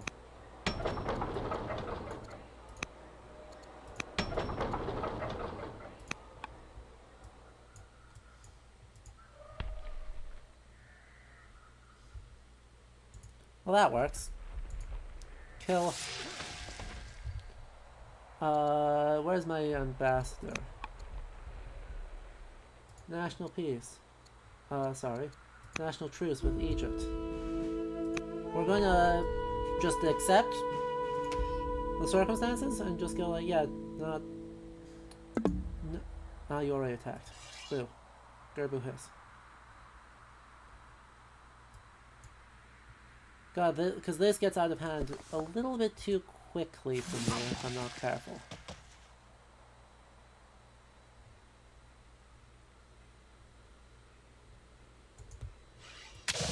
But right, going to war and getting a single city for our trouble? I'm not going to be upset about that.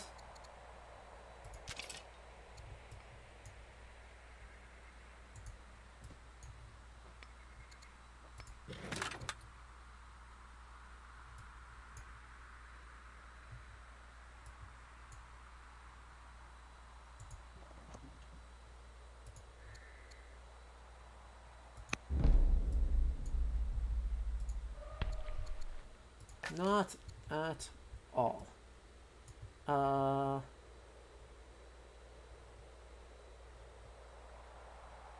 What if you went up to here? Are you hidden there? You are hidden there. But yeah, look. 1, 2, 3 more spearmen on their way in. There's too many people, even though these are not good units. Oh, they're actually fortified. So they're actually not on their way in. They're just sitting there. Right, I've got 3 guys who are not in great health versus 1, 2, 3, 4, 5, 6, 7, 8. Anyway we slice it, that's not turning out well for me, so being able to just heal, call it a day, call it a war if they let me, would be great. I got my objective, so meh.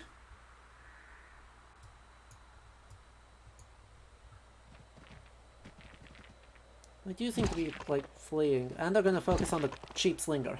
Oh, that's great. That's actually ideal. Right? Because they're going after the guy who's cheap. Ultimately extremely replaceable. They're spending a whole lot of... Yeah, there we go. Actually attacked the city finally.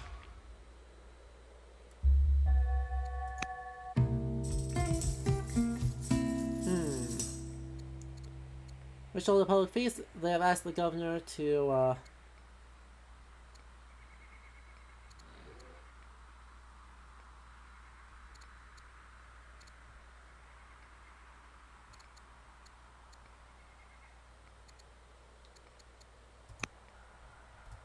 stockpile the uneaten food.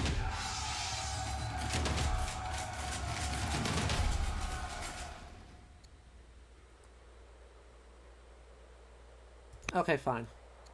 Fine, I hear you. I hear you. We're committing to this stupid idea. It is stupid, but we will commit to it anyway. Even though we're just hemorrhaging.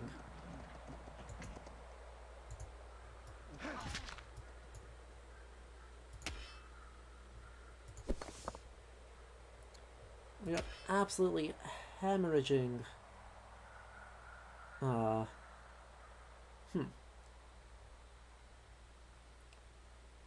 Interesting. So, the king is right there.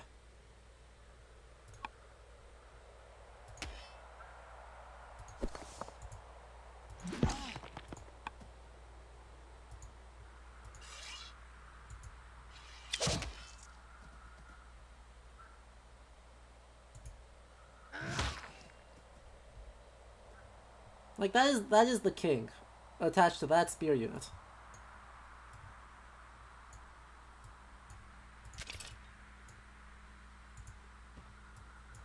Isn't that exciting?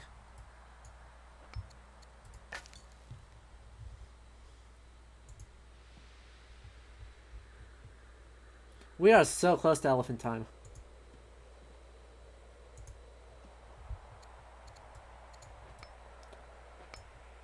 Can we rush the... we don't have enough of anything to rush production. Also, you don't have a governor in here.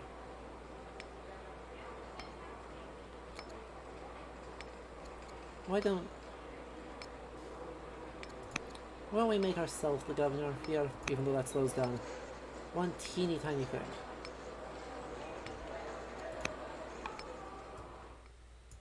Right, we need governors everywhere we can. That includes getting workers anywhere we can. To build up garrisons, to get governors, to help rush things. Anyway, let's see if Egypt continues to tries to actually lose their... I'd be very amused if they actually just lost. Okay. They're gonna all run in and try and gank my... Why are they doing this?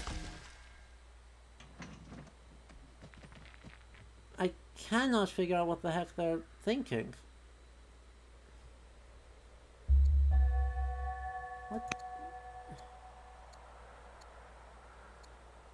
What are they doing?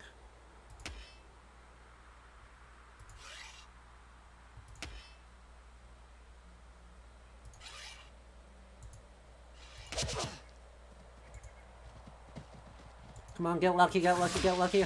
Capture or injure or kill the guy. Come on. No?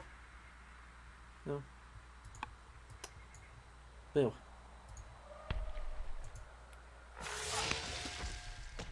Anyway, we steamroll this guy. And we have route. So we then steamroll this guy.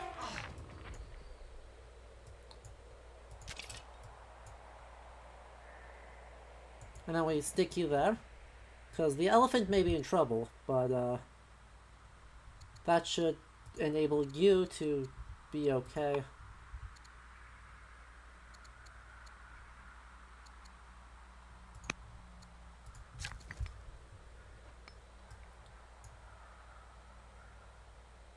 Okay. Now you're gonna go back up here. And then you're gonna work on a... Is there already a garrison here? No, there is not already a garrison here. Where do I need to be for you to work on a garrison? I need to be in urban, I think.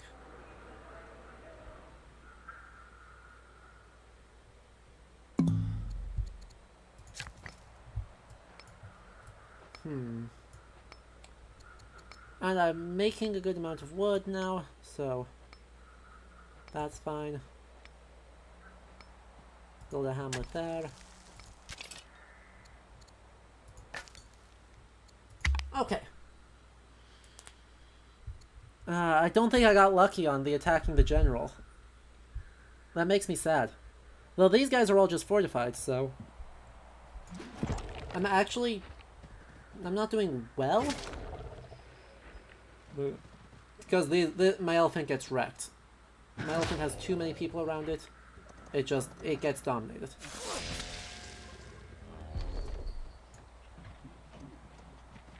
But now, if they're gonna go against...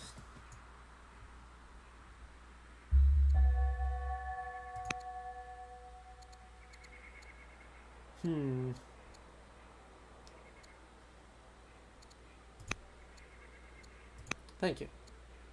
Oh, sweet. And that was your developing culture event, so...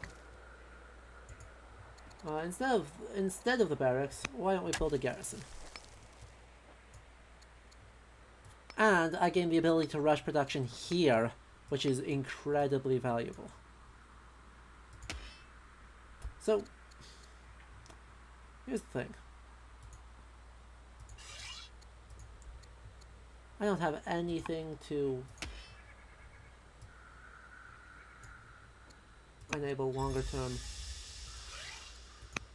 I'm still completely hemorrhaging because so many of my people have problems of low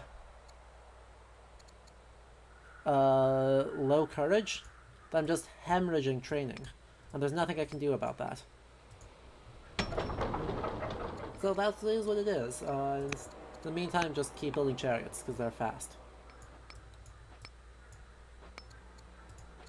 Anywhere. That helps slightly. That's the lighthouse. That's not actually what I want. What do I need to build the Colossus? Requires more civics. Requires more stone.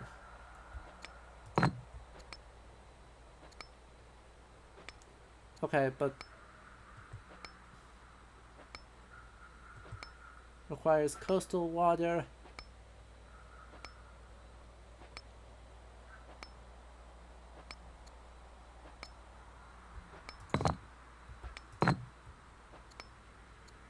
So just go stand there right now, because that's where the Colossus will be starting next turn.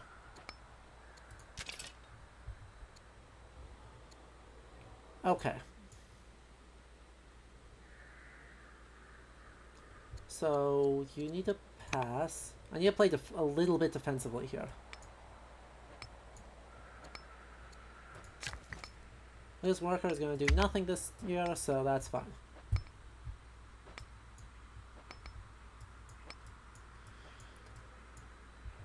Okay, where are we at? I mean, I need to get another mine up there.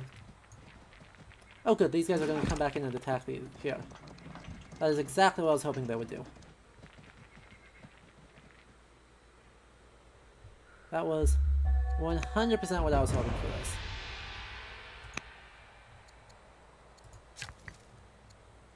Next unit, the Colossus.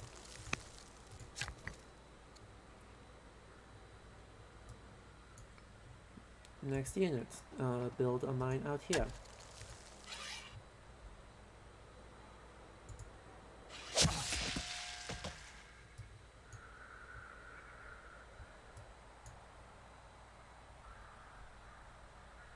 You know, I think it's worth it to push forward and take the offensive against this guy.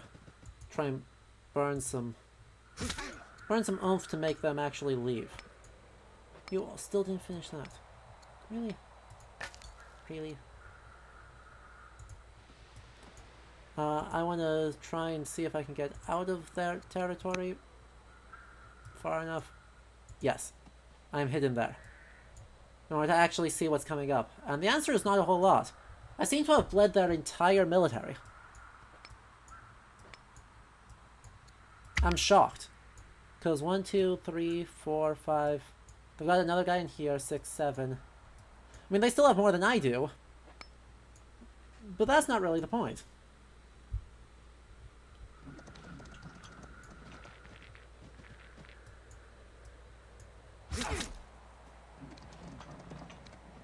This could go poorly.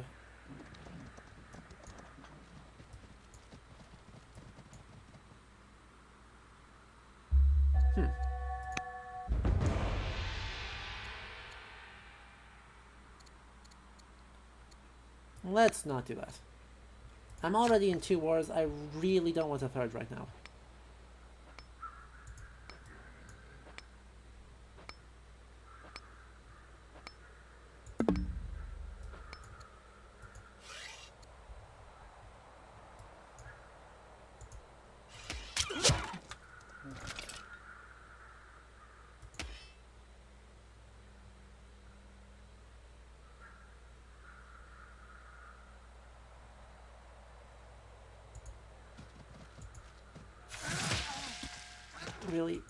Really don't want to third right now. I will lose this guy, which is annoying, but is also still fine. Finish building the stupid freaking thing. What is preventing you? Oh. I don't have enough training to finish building them. Oh, that's not good.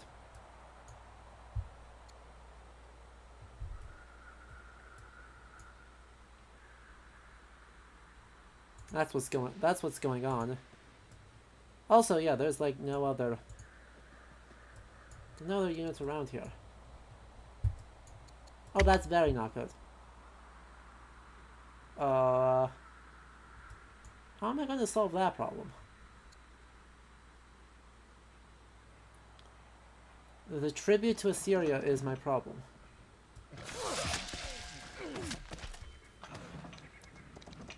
Well, I think... Wait, what? How did you heal all the way?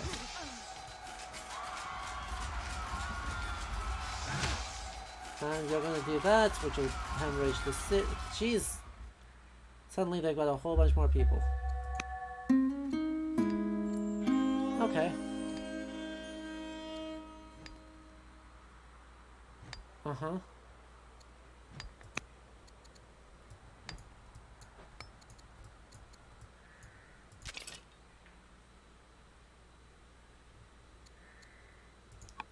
Cool.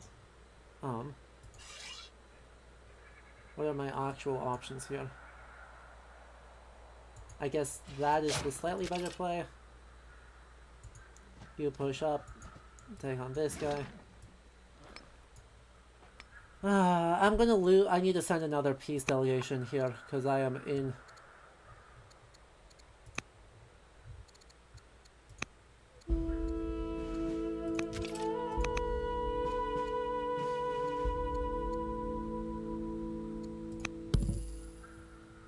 I can't build any more units. because I don't have any training left. So I need to try and end this war fast. A little bit unlucky. A little bit extremely unlucky. But so be it.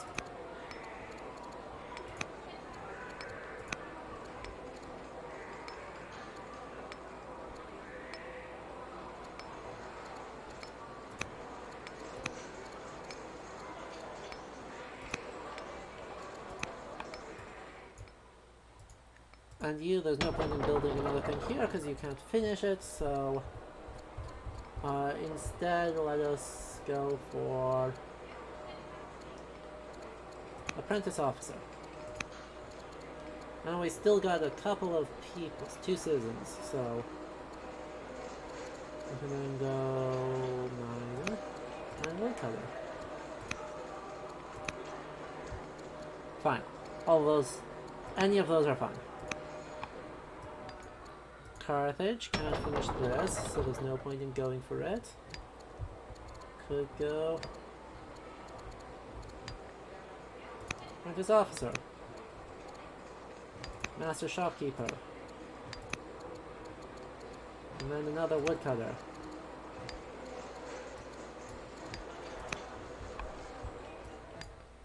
Okay, that is the best I can do. I'll just have to take whatever loss this is here, because I can't finish building things.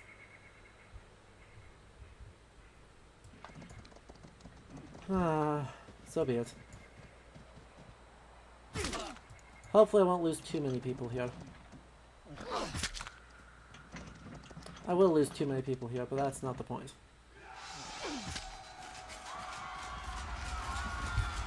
Also,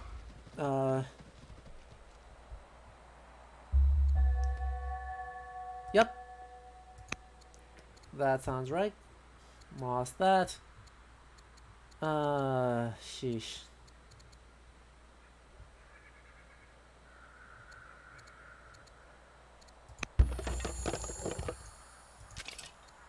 Back up to here and heal.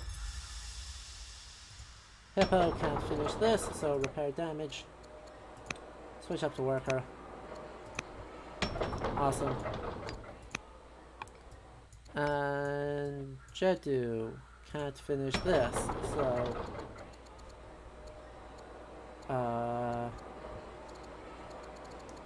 instead of that, start working on a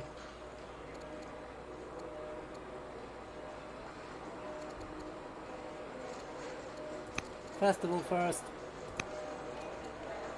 or council and then a festival and then stuff. Perfect. Okay, so that went fairly well. As we continue to need to chip away at these guys. Oh boy.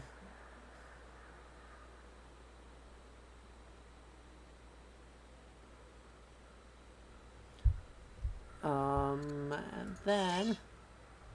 Oh, you didn't attack. Please attack. And then... We're gonna stay put, and hopefully next year we end this war. Hopefully next year we end this war, because I don't have any...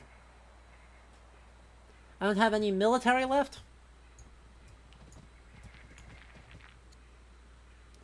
And while I'm very able to sort of make sure I repair damage,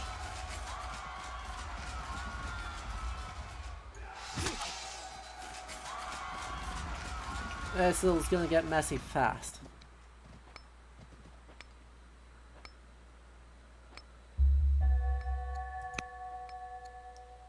Minus 24 those. Yeah, that's fine. That's totally fine. We're fine. We made it. We survived. We got to the end of the war. No big deal. No big deal at all. Kind of annoying that I ran out of training, but all that says to me is, you know, I need to start building more apprentice officers. And then before long, we'll be golden. We've got a crap ton of money, though.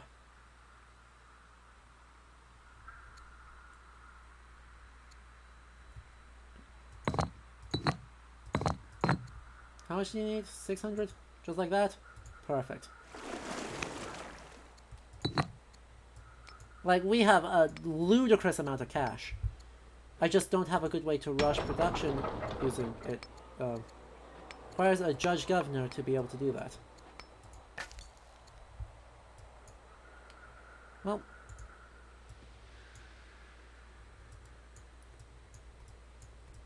Now that's done, we can get to our regularly scheduled stuff. And I think to our wrap-up point, because having survived that war, we made it to year 72. I mean, we were at war for a solid, like, what, 20 years there? Oops. Oops. Oh, good. And let's upgrade that. Thank you. Slowly, painfully regaining our force. You need to promote. 10% crit chance. Sounds awesome. You need to well, you need to heal, because I still don't have enough to promote. Anyway. As we slowly keep pressing forward here, how do you still have more cities to expand to? What are you doing with a settler in this day and age? Honestly.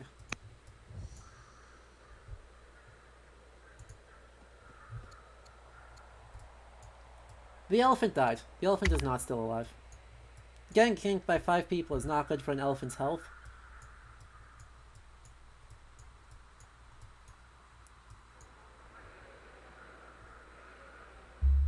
Now a truce with the Vandals. Okay. I don't want to do this.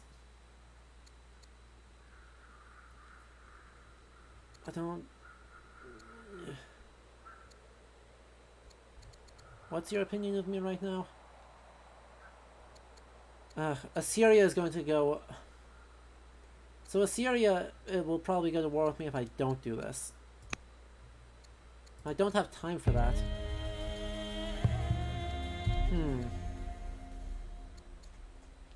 Host a week of performance. Yeah, that sounds awesome. Cool. That got you up to developing culture. Which means, 1, you can rush production. 2, I can drop a garrison in here ASAP and get a new governor up. And you need a new governor.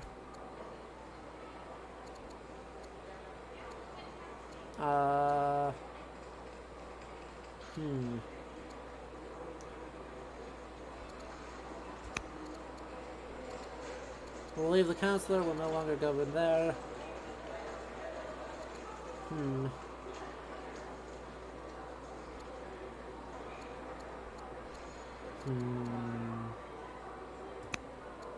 Choose that.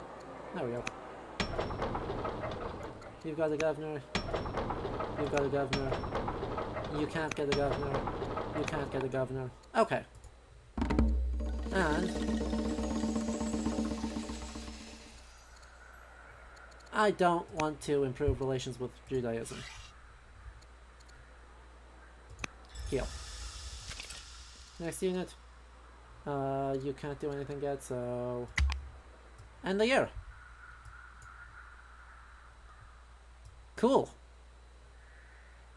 So, overall, thinking back to the start of the stream as I start to outline some of the things I think the game is trying to do. Ooh. I think naturalist is what I want. This game does some super duper duper interesting things, right?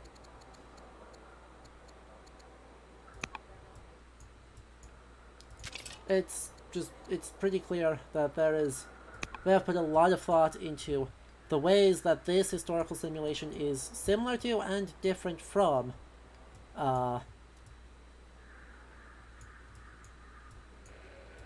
other 4X titles. So I think the thing this game does the best is, one, creating the hybrid space, right? Where it is both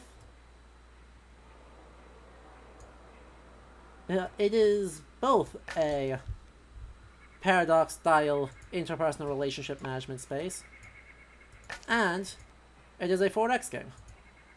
That's super cool. I think the fact that they succeeded at that is pretty awesome. I would love to see the game continue to grow with the introduction of less quote-unquote obvious mainstays of traditional, almost annoying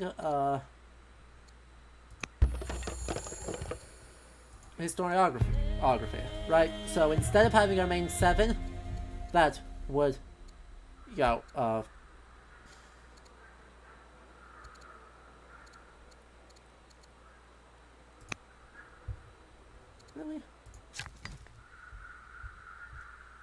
Why am I hemorrhaging more? Why am I hemorrhaging more of these again? Stop it. Right, so where right now we see mostly some pretty, frankly,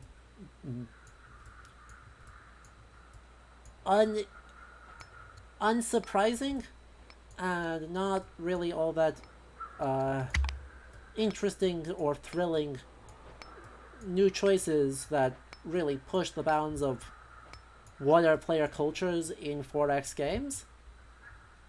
Right, we got the usual suspects. That's not a sin. That's not a failure on the game.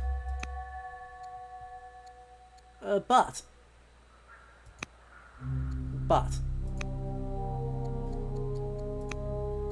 I would love to see more interesting things.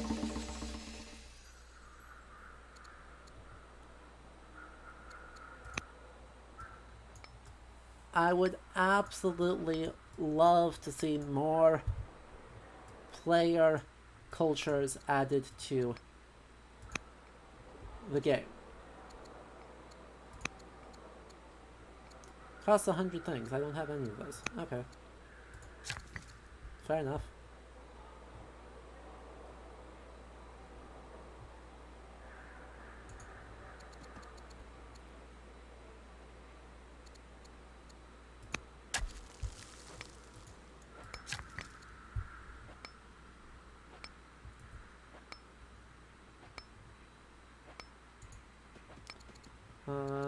Control R.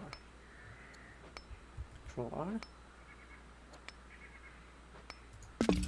There we go.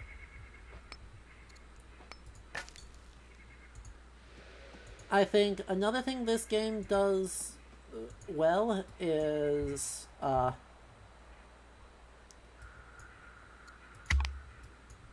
it's more detailed management, right? The fact that the governors, right, it adopts Civ 6's governors, but instead of making them immortal, makes them flawed, like, immortal archetypes.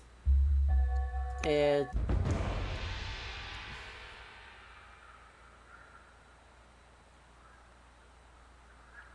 Fine. I don't even care. I literally don't care. I just don't want to go to war right now. Good lord, Assyria is enormous.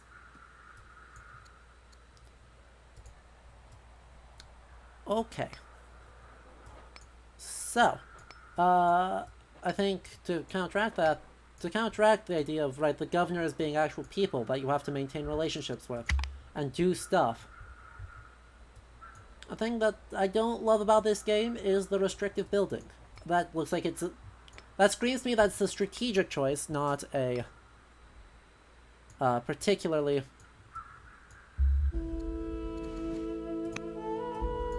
particularly or at all historically motivated choice, but it still isn't one that I like. Right. Something being understandable or a gameplay choice, I mean, it happens, right? Not a big deal. That doesn't mean I have to be thrilled about it. And thrilled about it I am most certainly not, because it feels pretty blah to... Even though they do a good job on spacing them, right? They do a really good job on spacing them to be about equidistant. I just don't see what the point is. I don't see what we gain from it. It feels like it's a development of Civ 6's, right, city specialization. You got urban, you got rural, they do stuff. But it doesn't do anything for me. All it does is basically force you to think... Actually, that's not quite true. It does do one thing historically. Most of these are inhabited by tribes, or, well, in some cases by barbarians.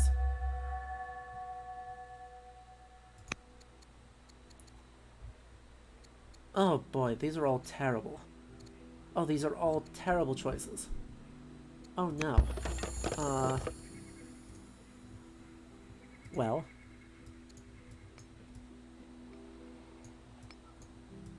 So be it. And...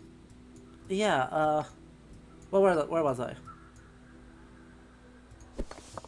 So, oh right, the fact that there are sort of these... So let's use the spearman to go this way. These city sites mean you have to think aggressively towards your enemies, allies, and neighbors. Right, so all these tribes, right, the Vandals, the Gauls, the Danes, Scythians, Numidians, all these other cultures occupy these sites. They're not trying to win the game, and so they occupy totally different rules. But if you want to grow, you have to take them out.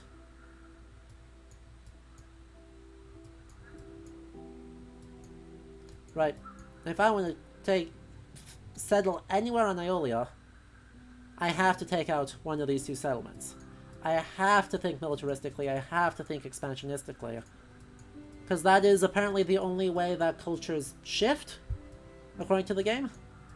And that is the only way that,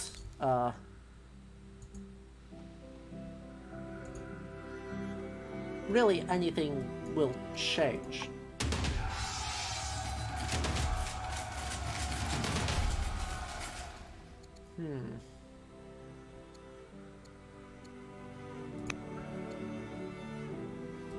Right.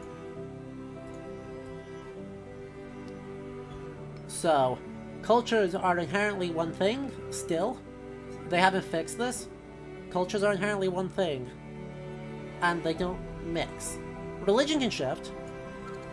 Cultural aspects can shift. Alliances can be made. But ultimately, these cultures are fundamentally distinct things that you have to behave to in fundamentally different ways. It feels bad.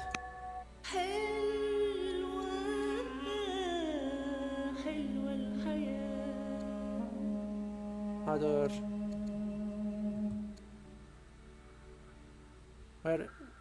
Where is this?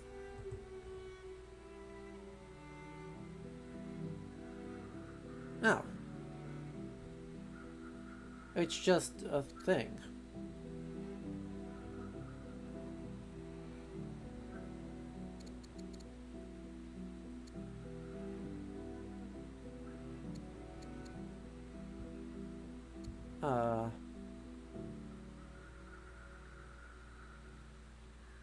Okay. Sure. Right.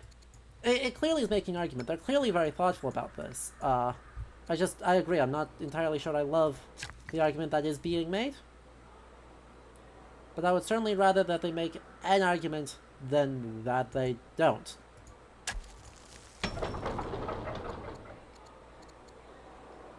because Civ, I think, tries moderately hard to make sure it doesn't make an argument. Treasury. I need those. And then after that, you don't have... I have no stone. Why do I have literally no stone? Fine. Problem solving. Buy a quadrillion stone.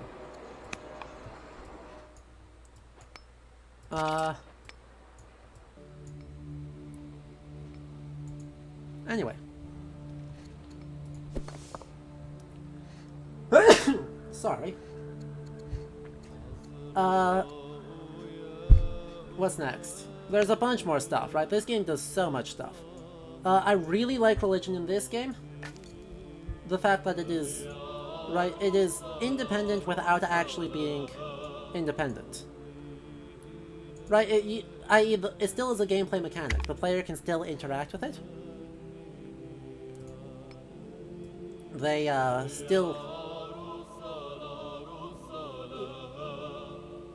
They still get to exert some influence. They can still use it to accomplish a whole lot. But you don't have to. And it is its own thing. Right? It is very much its own thing that does so much.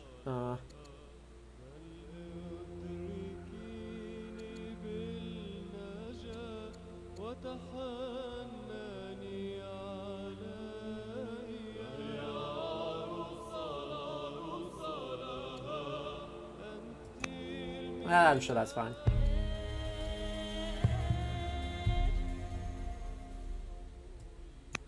We can totally sustain such expenses, but that's okay. Thanks, game.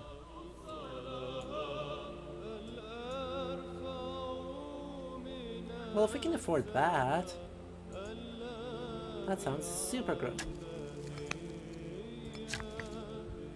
Exactly, right? Right.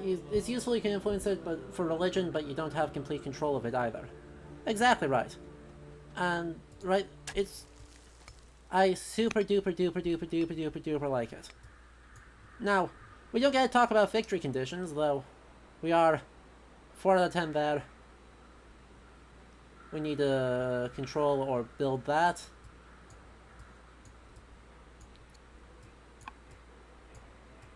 And then, if we get to 10 out of 10, if we get to all 10, we get an ambition victory. Awesome, we win. If we get to double someone else's score at least year 100, or no, sorry, it's if at least, if we hit 62 victory points, we win. If we get to at least 31 victory points and have double what anyone else has, we win. If we kill everyone else, we win. What do you mean requires anchored ship? Oh, I don't have a ship to load on, do I? Crap. Fine.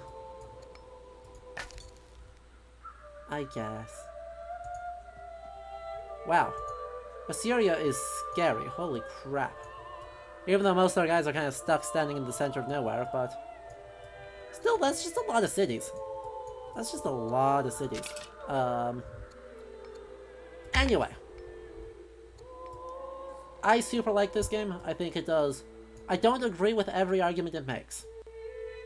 I think it makes far more good arguments than it makes bad arguments. And I think the fact that it is making these historical arguments is really cool. By the way...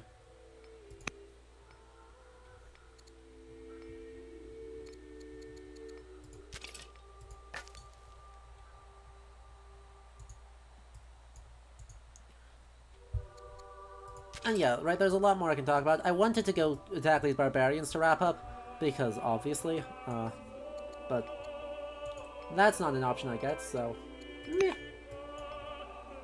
So be it. Not a big deal. But if you enjoyed this, I certainly hope you will join us on Wednesday, because Wednesday is when we dive into the other big new 4X claim. Right? We'll come back to this game a whole bunch. There's no way we don't. It happens.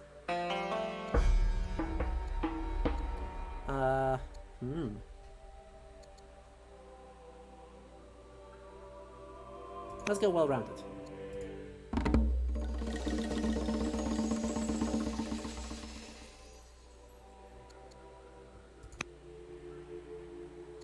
Thank you. Death of Ambassador, we need to choose a new one. Obviously.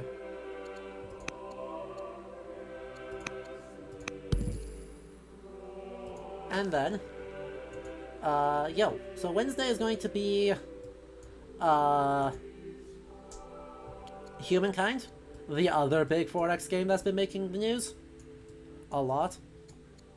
Because it releases on Tuesday. So on Wednesday we're going to dive in. I will have not touched it. So we're going to see from the ground up, never having played it before, flounder around for a bit, have a great time. So I certainly hope you will all join us then. We'll come back to this game a lot too, because obviously it's super good, and I'm so glad more 4X games are being successful, because, yeah.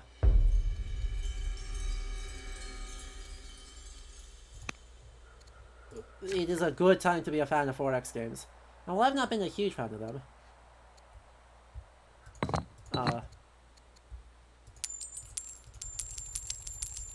in general, mostly because I'm bad at them, shocking, I think I'm super glad that this exists, and there's so much going on that's very cool in here. So, anyway, I hope you all have a good rest of your weekend, and I once again hope that, well, actually, if you like this, make sure to let other people know, follow, subscribe, etc, etc. And then I hope to see you all on Wednesday for Humankind, and all the cool stuff that will be. Awesome. See you, everyone.